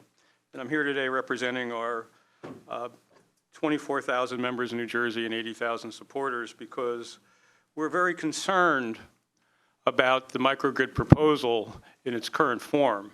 And we currently and strongly believe that if you are going to go forward with a plan for resiliency, then you should not be burning fossil fuels. It's an oxymoron. You cannot get to green transportation by burning dirty energy.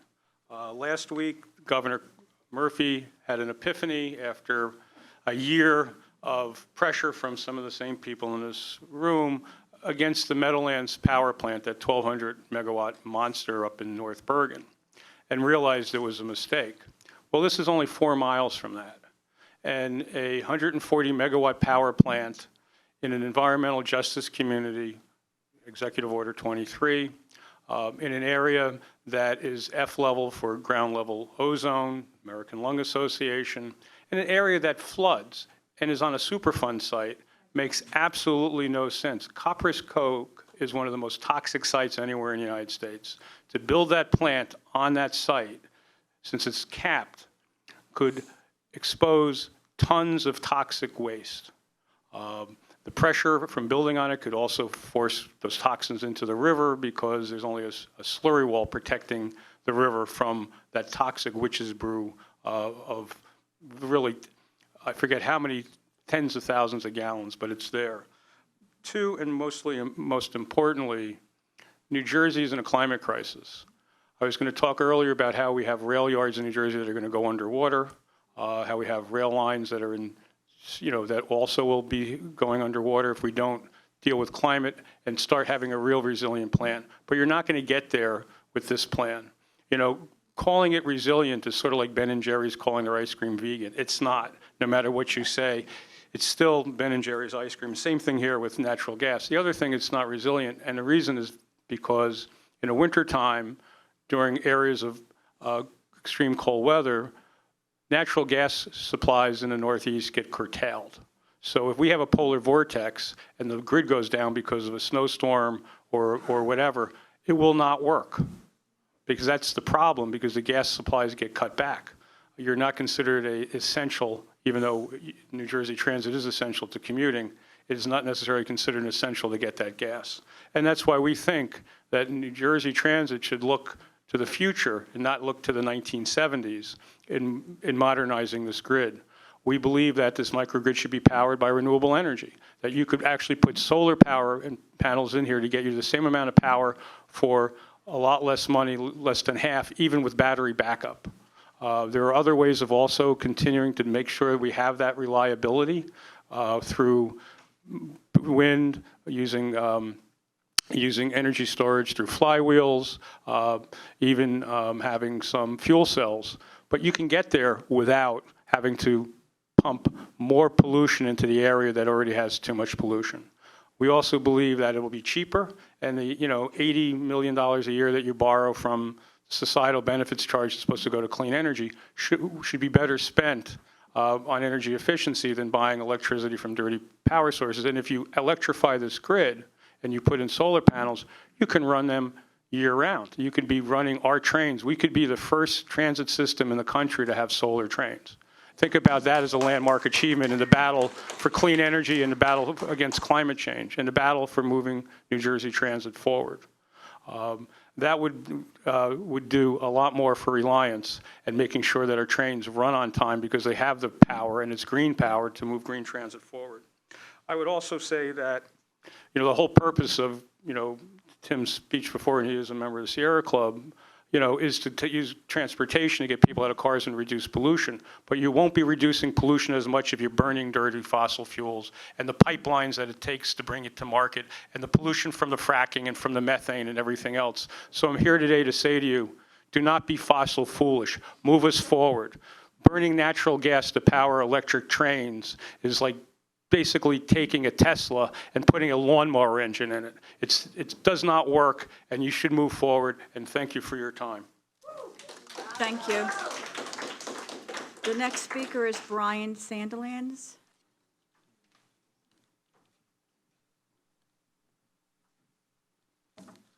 Hello. Hello, board. Thank you for hearing us tonight. My name is Brian Sandilands. I'm a board member of the Passaic River Community Advisory Group. I'm not going to talk about Executive Order 23, which takes issue with this plan, as Mr. Tittle already brought it up. And he did allude to the toxic stew that is the Passaic and Hackensack River systems. And I'm not going to go into details of all of the joy that is below the surface of the river, but it would make your stomach turn and turn you white if you knew what is in there. Now, this plant, I haven't seen the figures of how much sewage discharge is going to be put into the river. But this is going to, I'm assuming, have like algicides, fungicides, all sorts of other chemicals that are going to be put into the river system. Now, this is also, it's a fact that sea level is rising.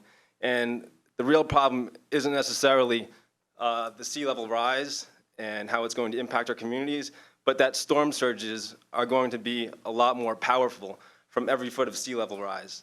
And you're building this plant in a tidal river, and storms are going to be much worse than Superstorm Sandy moving forward. Let's not forget about the fact that there's a chlorine factory which is prone to fire in the same neighborhood as this plant. If I was to go out into the street right now and explain the context of this plant to anybody walking down on the street right now, every New Jerseyan would be like, yeah, that's how it is. You guys are very aware of this. So we like to say, oh, we're creating jobs, the pipe fitters union, the boilermakers union for other petrochemicals. But if there was something vaguely along the lines of a Green New Deal implemented, those unions would get the job decommissioning all of that infrastructure. So that argument is null and void to all of the rank and file.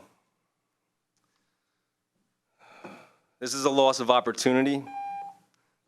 I'm going to continue this thought. This is a loss of opportunity. New Jersey has one of the greatest concentrations of research scientists and engineers anywhere in the world per capita. We have Stevens Institute of Technology, we have New Jersey Institute of Technology, we have Rutgers Engineering. Beyond solar power, there's technology to implement basically tiles in front of heavy traffic areas where it converts the energy of people stepping on them and captures that and creates electricity. You guys have a lot of pedestrian traffic, you know? This site is on the Hackensack River. There's wave energy. There's many forms of tidal energy. And looping back to the Passaic River, we very much need riparian buffers. We need to not lose the rainwater runoff in this tidal area. If you go and talk to anybody in the Hackensack Meadows and the Meadowlands and those communities impacted by Superstorm Sandy, they need these sponges. We need to be creating more wetlands to absorb the water, not taken away from that runoff. Thank you. Thank you. The next speaker is Richard Grant.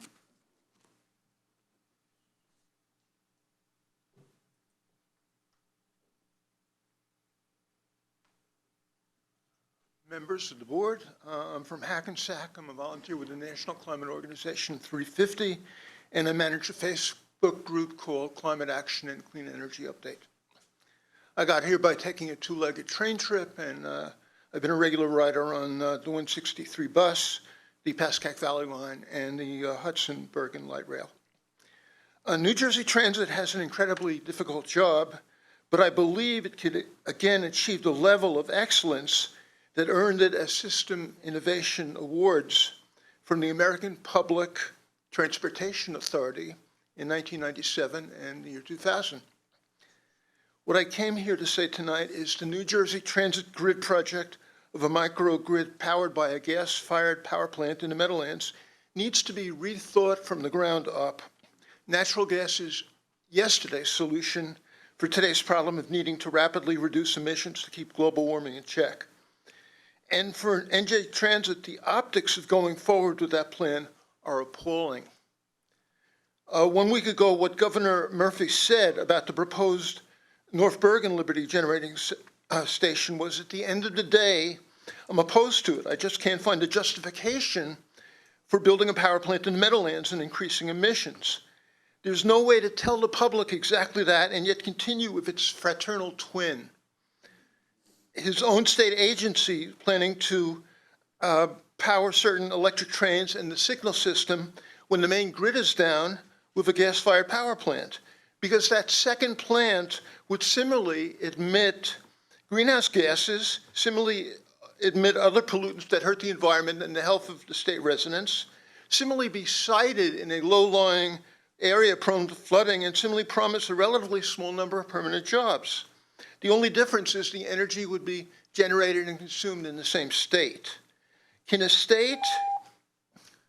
It's all right, 2 minutes are up, sir. Okay, thank you.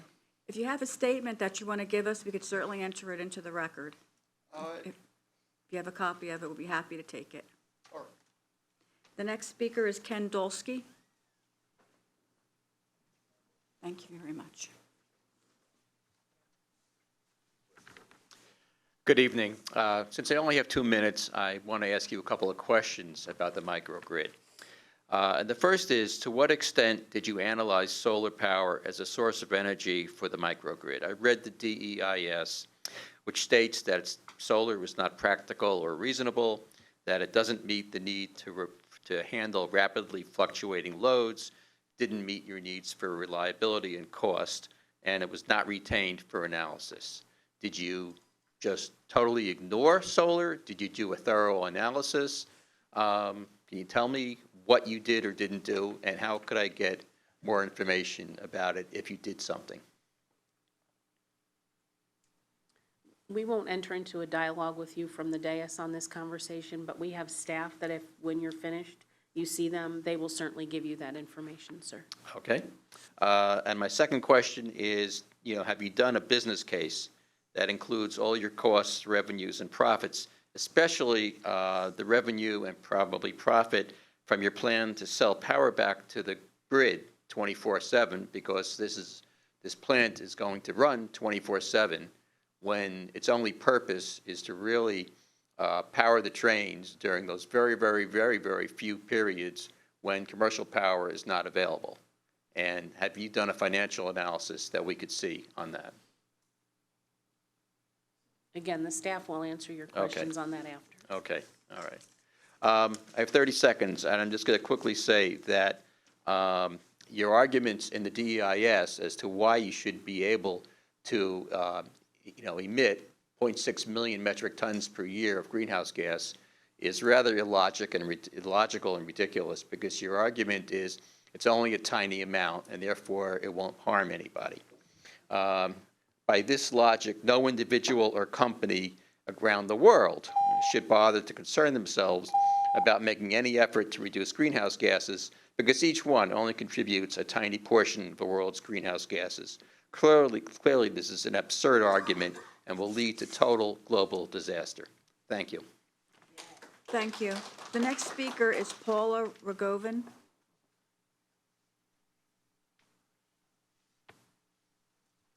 Paula will have 5 minutes to provide comments. I'm from the Coalition to Ban Unsafe Oil Trains. Our focus has been on CSX and freight train issues. but our group now is now one of many, many groups who work so hard to get Governor Murphy to oppose the North Bergen Liberty Generating Station, which we call the Meadowlands Power Plant. We want you to know that we are so, so glad that Governor Murphy has now spoken out against the dirty frack gas power plant. He said last Wednesday, and it's here in the Record newspaper, I have to say definitively, this project simply doesn't make sense for New Jersey. At a very personal level, I'm opposed to it. End of quote. Students and hundreds of other people marched and demonstrated, signed petitions, called on the governor, got 52 towns to pass resolutions opposing the power plant, made phone calls, wrote letters, held forums at schools and in different towns, explaining the dangers of frack gas to people's lives, our health, and our environment. New Jersey Transit Power Plant, proposed for the Meadowlands and Kearney, would impose the same dirty, dangerous emissions as the North Bergen plant. People with asthma and other lung and heart conditions would be in great danger. Maternal and infant health would be endangered. And there would be many other hazards, many, many other hazards. Since Governor Murphy opposes the Meadowlands power plant because he said it's not good for New Jersey, there's absolutely no reason for the governor, members of this New Jersey Transit Board, the DEP, or anyone else to support a New Jersey Transit plan that uses now out-of-date fracked natural gas. We must not send trains that use dirty diesel and other fuel, other fossil fuels, energy from coal or gas through New Jersey. These are relics of the past. We want solar rails, trains that use solar panels, solar storage would be part of a microgrid. Such trains are already used in parts of Australia, Austria, Holland, and elsewhere. We have talent in New Jersey at our high schools, our colleges, our universities that can work with you at New Jersey Transit to make solar rail in New Jersey even better. New Jersey would serve as an example for Amtrak and other rail and light rail around the country and around the world. The $400 million for New Jersey Transit is part of a $5 million plus Sandy Resilience Grant, which Senator Menendez fought for and got. The gas project is the electricity generation part of that grant. Many of our trains and our light rail already have catenary wires with energy from fossil fuels. It would be very easy. It would be an easy place to start. So the solar microgrid. This grant, by the way, can be used only for the Sandy Resilience Project. We ask you, we plead with you, New Jersey Transit Board members, to oppose the frack gas power plant and support a solar rail initiative. We plead with you to do that. I taught in New York City public schools for 44 years. I'm currently retired, and I'm concerned about the future of our children. All of us are. Let's make the trains fueled by fossil fuel a thing of the past. For the future of our young people and for all of us, we must implement creative, renewable solutions for the climate crisis. This is a climate emergency. Thank you. Thank you. The next speaker is Janet Glass.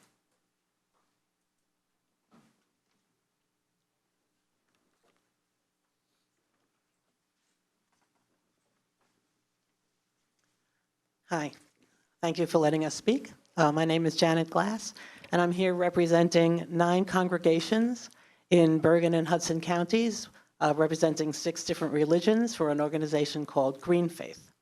We are all opposed to building any new fossil fuel plants for energy in the state of New Jersey. I would like to read a quote from Bill McKibben that came out recently in an article in the New Yorker magazine. Bill McKibben is a distinguished scholar in environmental studies, and he said, "Burning gas produces less carbon dioxide than burning coal, but carbon dioxide is not the only greenhouse gas. The second most important contributor to climate change is methane. And when you frack the countryside for natural gas to burn in power plants, lots of methane leaks out at every stage of the process, from drilling to combustion. So less carbon dioxide, more methane. So according to Bill McKibben, we have wasted the past decade on a strategy that reduced our carbon dioxide emissions, but had no net effect on our total emissions of greenhouse gases. Bill McKibben says we have no more decades to waste. Renewable energies only. Thank you. Thank you. The next speaker is Manajay Saba.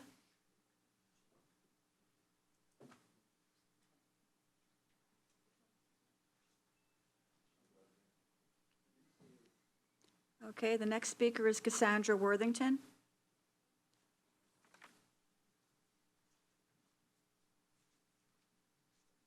Good evening. My name is Cassandra Worthington.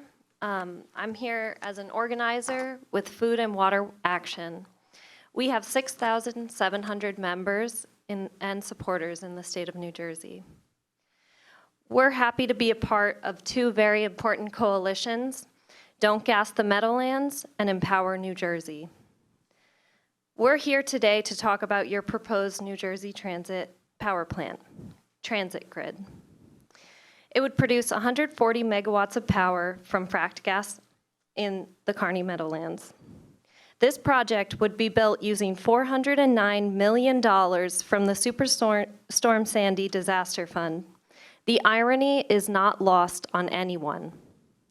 If Governor Murphy is not going to use almost $500 million of free money on renewable energy, how on earth is he going to transition our state to 100% clean energy by 2050? But of course, everyone knows there is no such thing as free money. This money comes from us, taxpayers. The emissions associated with this project would make it one of the largest contributors to climate change in the state. The plant would emit almost 600,000 tons of greenhouse gases each year. Hudson County already has an F rating from the American Lung Association in ground level ozone, also known as smog. It's unfair for this administration and New Jersey Transit to put another source of pollution in an area that already has some of the worst air quality in the state. Building a new fracked gas power plant would pollute for decades to come and reverse the progress of the state's clean energy and climate goals. It would lock us into fossil fuels for another 30 or more years. The science is clear. We need a transition to renewable energy as quickly as possible, not 30 years from now, but now. Thank you. Thank you. The next speaker is Sofia Messina. I could take it. Thank you. We'll make sure the board gets it. My name is Sofia Messina. I'm a senior at Bergen Tech and I live in Rutherford, a town located in the Meadowlands region of Bergen County, less than 5 miles away from Kearney. Air pollution is not stopped by town or county borders, and my community at large would experience the adverse effects of a fracked gas power plant in Kearney. Though I demonstrated a care for the environment from a very young age, picking up trash from the ground and encouraging my family to recycle, it was not until I began high school that I understood the magnitude of the appalling current and projected effects of climate change. I felt upset, scared, and overwhelmed, but I did not feel hopeless. Instead, when I joined my school's environmental club, I met other youth who shared my passion, who felt the same responsibility to save our planet. Standing in front of you today, I represent the students from Bergen and Hudson County who came together and organized a 500-person march protesting the Meadowlands power plant in North Bergen, a fracked gas power plant which would be the biggest contributor to climate change in New Jersey. Ultimately, our efforts successfully influenced the permit to be withdrawn. Governor Murphy recently announcing that he is unequivocally opposed to building the North Bergen power plant and increasing emissions. Though I cannot put into words how happy I am about this victory, the fight is not over yet. Though Murphy stated that the North Bergen power plant simply does not make sense for New Jersey, he has proposed another fracked gas power plant. now in Kearney. While I appreciate funds going toward public transportation, climate change is too imminent of an issue to be creating any new energy source that isn't completely clean. It is entirely counterintuitive that we would use federal funds intended for hurricane relief to build something which greatly contributes to climate change, the main cause of abnormal weather patterns such as Hurricane Sandy. It's truly mind-boggling that our taxpayer dollars are proposed to go towards something that would destroy our environment and have substantial negative impacts on our health. I would like to end on the important fact that Hudson County, which already has an F rating for its ozone layer, is clearly a victim of environmental injustice in New Jersey. This contradicts another promise by Governor Murphy, the promise to eradicate this injustice, which is characterized by systematic racism and favoritism of high-income communities.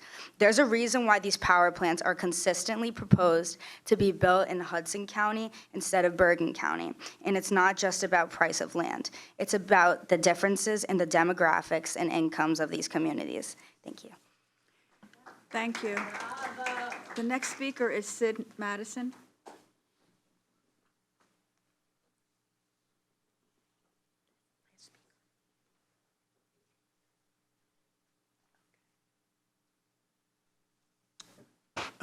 I'm Sid Madison. I see I have 2 minutes instead of 5. I'm not sure. I didn't practice this because I didn't hear about the hearing until yesterday. I'm not with an individual group. I'm a climate activist.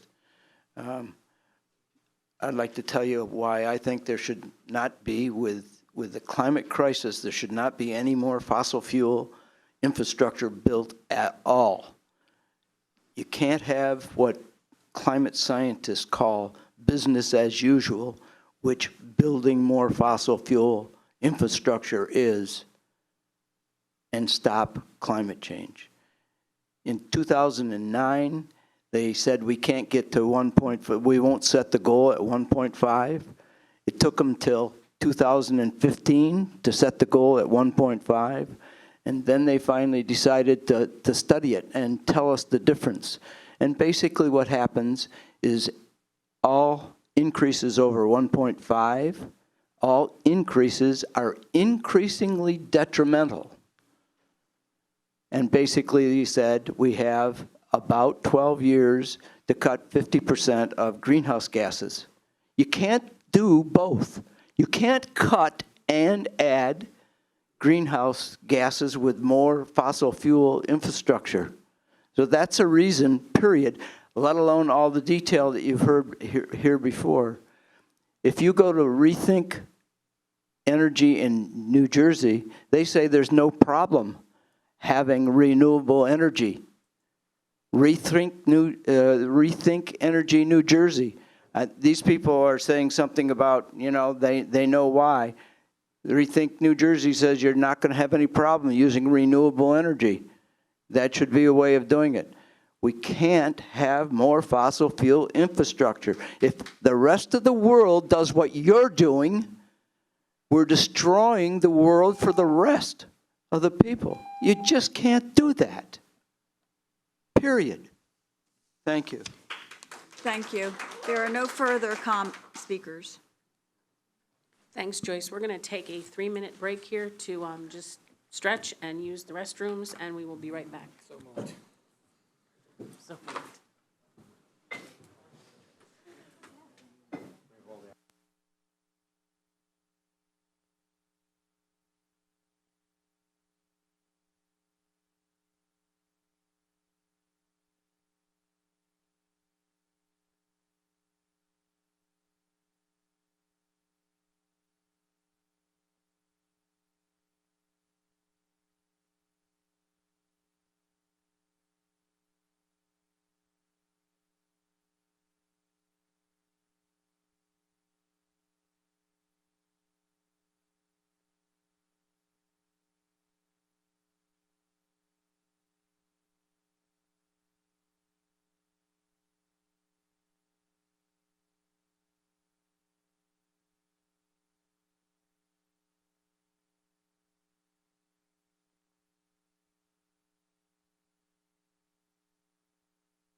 You ready?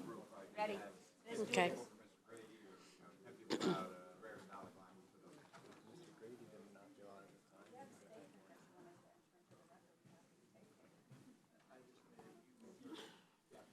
Okay.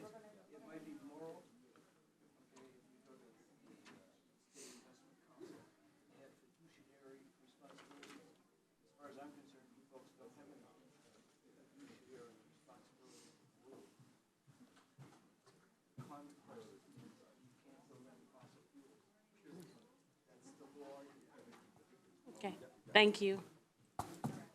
We're going to resume the public portion of the meeting. If Ron Monaco could please deliver the advisory committee report.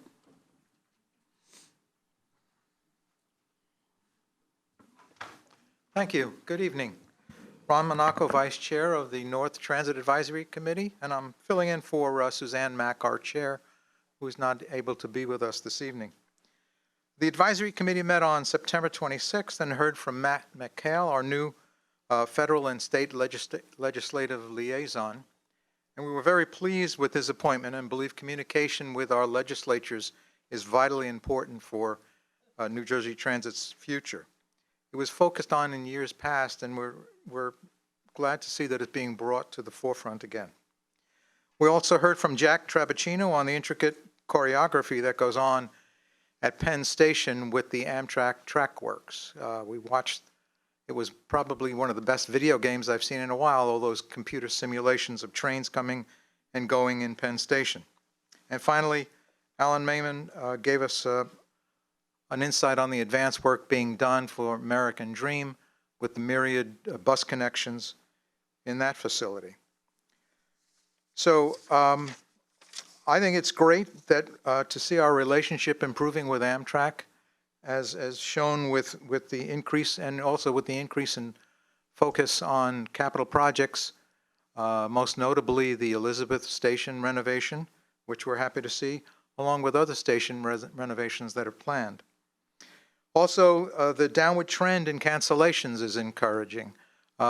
People just don't realize the pipeline. That's the great word, I think, to use for looking at engineers and how long it takes to qualify an engineer to run a train. And since that pipeline had been broken in the past, it takes some time to fill it up. So we're pleased to see the light, we think, at the end of the tunnel on cancellations. And finally, I'd like to report on a group that I'm a member of. It's an organization of mayors along the Route 22 and Route 78 corridors in Hunterdon County, and they're looking at various issues in that corridor, most notably transportation. And the group has actually got a trip planned from High Bridge to Newark on November 14th of all the mayors in that corridor, and we're picking up the Raritan Valley Coalition mayors along the way, just for them to experience what it's like for their constituents to take the ride on the Raritan line to get to work in the morning.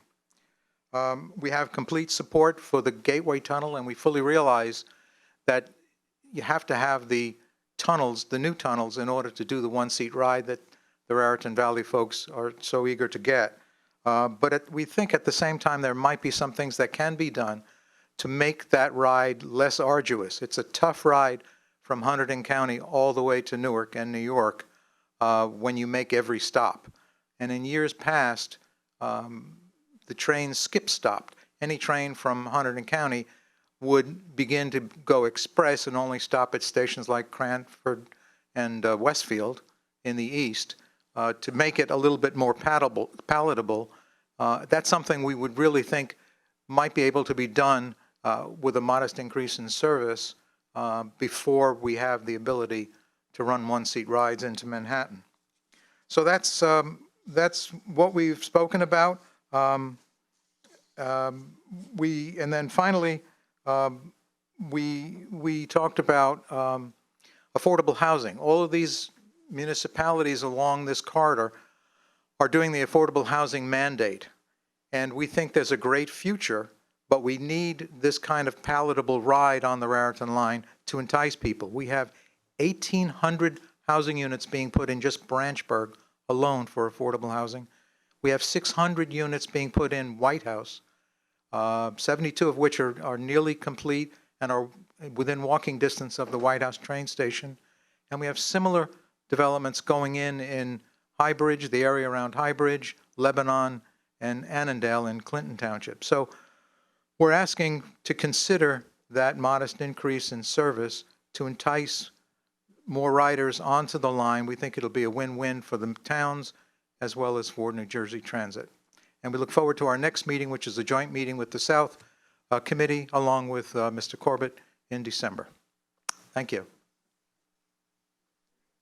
Thank you. Board Member Wilton will give us the Operations and Customer Service Report. Thank you, Madam Chairwoman. The Operations and Customer Service Committee received an update on trends, analysis, and actions for rail, bus, light rail, and access link. The committee also received an update on social media activities, cost of service, and the 2019 Spring Customer Satisfaction Survey.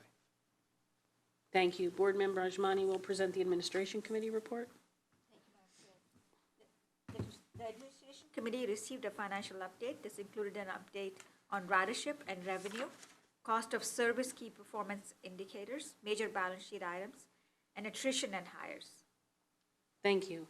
The Capital Planning Policy and Privatization Committee discussed the New Jersey Transit Resilience Program, long slip fill and rail enhancement, Phase 1 combined sewer overflow extension and canal filling construction contract award, the New Jersey Transit Resilience Program construction management services for the Raritan River Bridge Replacement Project, Maplewood General Office Building Bus Operations Control Center construction contract award, undergrade railroad bridges, engineering services to perform in-depth inspections, evaluations, and ratings, replacement of Mason and Building 9 substations oversight advisor, professional services contract award, and Morris Avenue Bridge Rehabilitation Project contract amendment.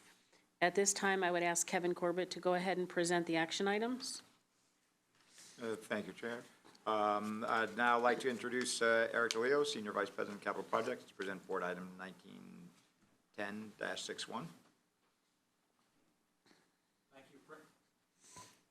Thank you, President Corbett. Good evening, Commissioner, board members.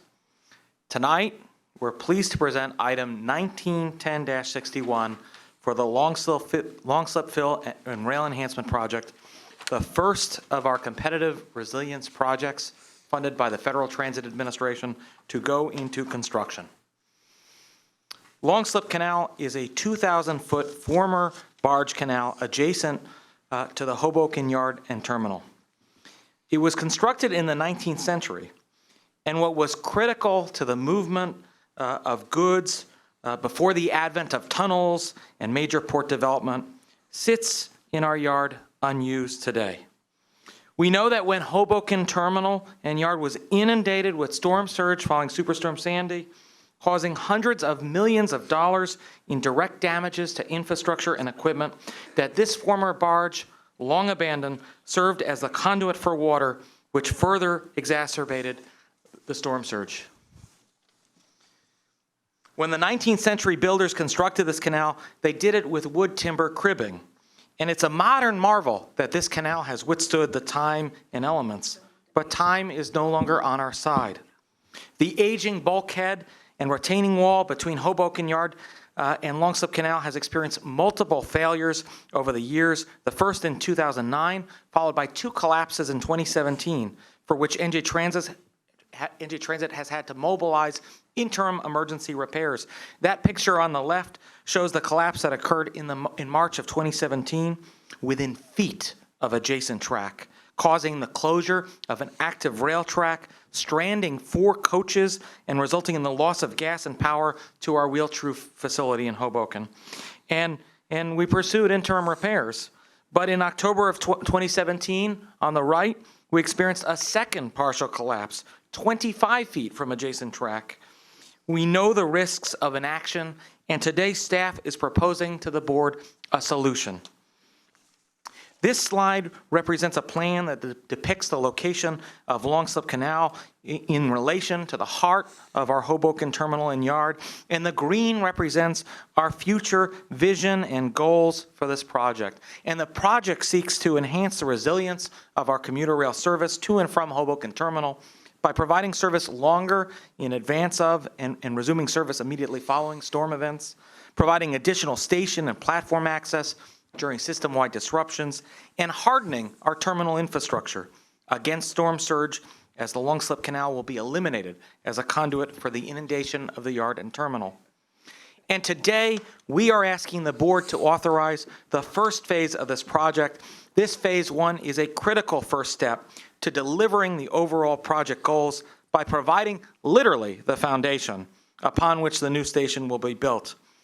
This unused, collapsing surge conduit will one day host 6 tracks, 3 ADA accessible high-level platforms, the first high-level platforms at Hoboken Terminal, and other improvements. What this ultimate vision, when the first and second phases are completed, will look like that rendering there. And to accomplish this work, New Jersey Transit secured $146.5 million in federal funding from the Federal Transit Administration. Today is the first step.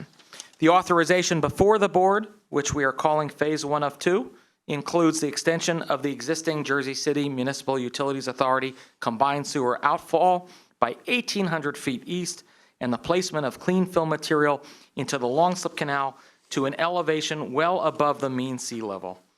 Authorization tonight is requested to enter into New Jersey Transit contract number 18-035X with Walsh Construction Company 2, LLC of Little Falls, New Jersey, for the construction of the Longslip Fill and Rail Enhancement Phase 1 Combined Sewer Overflow Extension and Canal Filling Project in the amount not to exceed $39,573,822 plus 10% for contingencies, subject to the availability of funds. We ask your approval of item 1910-61. May I have a motion to approve? May I have a second? Any discussion? Joyce, please take roll call. Roll call vote. Yes. Chair Gutierrez Cacchetti? Yes. Board Member Wilton? Yes. Board Member Ashmani? Yes. Motion carried. I would like, congratulations, Eric. I'm glad to see that finally moving after all these years. I'd now like Eric to continue with 1910-62. President Corbett, we are recommending approval of item 1910-62, New Jersey Transit Resilience Program Construction Management Services for the Raritan River Bridge Replacement Project. Built in 1908, and I'm waiting for a slide to appear. Built in 1908, the existing Raritan River Bridge was not designed to withstand lateral forces due to ocean surges, and therefore we know it's necessary to construct a new bridge, more resilient to future extreme weather events. Authorization tonight is requested to enter into a contract with AECOM and Mott McDonald joint venture team to provide construction management services for all 3 of our future construction services contracts for the Raritan River Bridge Replacement Project at a cost not to exceed $33,953,533.95 plus 5% for contingencies, subject to the availability of funds. Authorization of this construction management contract will assist New Jersey Transit with building a new electrified 2-track movable bridge across the Raritan River that will link to the existing North Jersey coastline and provide much-needed support in overseeing the construction of this critical new bridge and the demolition of the existing bridge. We ask your approval of item 1910-62. May I have a motion to approve? So moved. Second. Second. Any discussion? Joyce, please take roll call. Roll call vote. Chair Gutierrez Cacchetti? Yes. Board Member Wilton? Yes. Board Member Ashmani? Yes. Motion carried. I'd now like Eric to continue with item 1910-63 regarding Maplewood General GOB plus opera. We are recommending approval of item 1910-63, Maplewood General Office Building, Bus Operations Control Center, Construction Contract Award. Authorization is requested to enter into New Jersey Transit contract number 19-024X with Frankowski Construction of East Orange, New Jersey, for the construction of the Bus Operations Control Center in an amount not to exceed $8,133,259.67, plus 5% for contingencies, subject to the availability of funds. We ask your approval of item 1910-63. Second. Roll call vote. Chair Gutierrez, Cacchetti? We don't have a second, hold on. I'm sorry. Any discussion? Roll call vote. Roll call vote. Chair Gutierrez, Cacchetti? Yes. Board Member Wilton? Yes. Board Member Ajmani? Yes. Motion carried. Now I'd like Ray Kenny to introduce Board Item 1910-64 regarding the bridge. We are recommending approval of item 1910-64, undergrade railroad bridges, engineering services to perform in-depth inspections, evaluations, and ratings. Authorization is requested to enter 3 separate contracts with HNTB Corporation of Parsippany, New Jersey, KS Engineers of Newark, New Jersey, and Tran Systems of Rutherford, New Jersey, to perform in-depth bridge inspections, evaluations, and ratings of 143 bridges for a total cost of $2,938,743.73, plus 5% for contingencies, subject to the availability of funds. We ask for your approval of item 1910-64. Motion?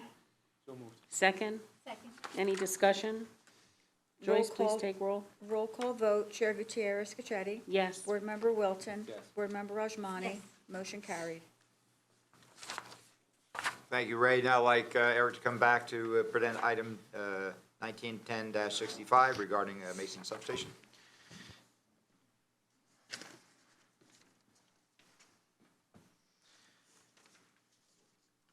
Good evening. We are recommending approval of item 1910-69, replacement of Mason and Building 9 substations, professional services contract, and support services contract award. Authorization is requested to enter into a contract with Burns Engineering Incorporated of Philadelphia, Pennsylvania, for oversight advisor services in connection with the design and construction of the new Mason and Building 9 substations in Kearney, New Jersey, at a cost not to exceed $2,079,320, plus 5% for contingencies, subject to the availability of funds. And authorization is also requested to enter into a contract with American Electrical Testing Company of Boonton, New Jersey, for transitional review support services at a cost not to exceed $650,000, subject to the availability of funds. Now, authorization of these contracts will allow for the oversight and review of design and construction activities by Public Service Electric and Gas and their consultants of the new Mason and Building 9 substations. The new substations will improve electric reliability of traction power substations and enhance resilience and power supply to the Rail Operations Center and Meadows Maintenance Complex facilities. We ask your approval of item 1910-65. Motion, please. So moved. Second? Second. Any discussion? Roll call? Roll call vote. Chair Gutierrez, Cacchetti? Yes. Board Member Wilton? Yes. Board Member Ajmani? Yes. Motion carried.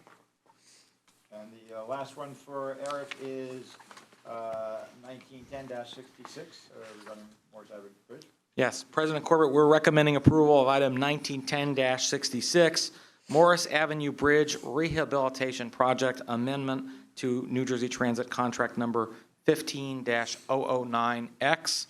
Authorization here is requested to increase the value of a contract with IEW Construction Group of Trenton, New Jersey, for the Morris Avenue Bridge Rehabilitation Project in the amount of $1,736,000, with a total contract value of $8,608,225.18. We ask your approval of item 1910-66. Make a motion to approve 1910-66. Second, please. Second. Any discussion? Joyce, roll call? Roll call vote. Chair Gutierrez, Cacchetti? Yes. Board Member Wilton? Yes. Board Member Ajmani? Yes. Motion carried. Thank you, Eric. And now batting last, Bill Vaquera, Senior Vice President and Chief Financial Officer, as item 1910-67 regarding personal injury claim. Thank you. We are recommending approval of item 10-67, personal injury claim of Luis Arzuaga. Authorization is requested to settle the claim of Luis Arzuaga through his attorney at an amount discussed in executive session. The Attorney General has approved the proposed settlement, subject to the availability of funds. We ask for your approval of item 1910-67. Make a motion to approve 191067. Second? Second. Any discussion? Joyce, go ahead. Roll call vote, Chair Gutierrez Scacchetti. Yes. Board Member Wilton. Yes. Board Member Ashmani. Yes. Motion carried. And the last item for tonight is for his bills for 1910-68. Thank you. We are recommending approval of item 1910-68, personal injury claim of Noelia Rodriguez. Authorization is requested to settle the claim of Noelia Rodriguez through her attorney at an amount discussed in executive session. The Attorney General has approved the proposed settlement, subject to the availability of funds. We ask you for approval of item 1910-68. Motion? Second? Second. Any discussion? Roll call? Roll call vote, Chair Gutierrez Scacchetti. Yes. Board Member Wilton. Yes. Board Member Ashmani. Yes. Motion carried. Since there is no further business, may I have a motion to adjourn the meeting? Second. Second. Any discussion? All in favor? Any opposed? Motion carried. Meeting is adjourned. Jeannie's out the door. Missed the over-under by 5 minutes.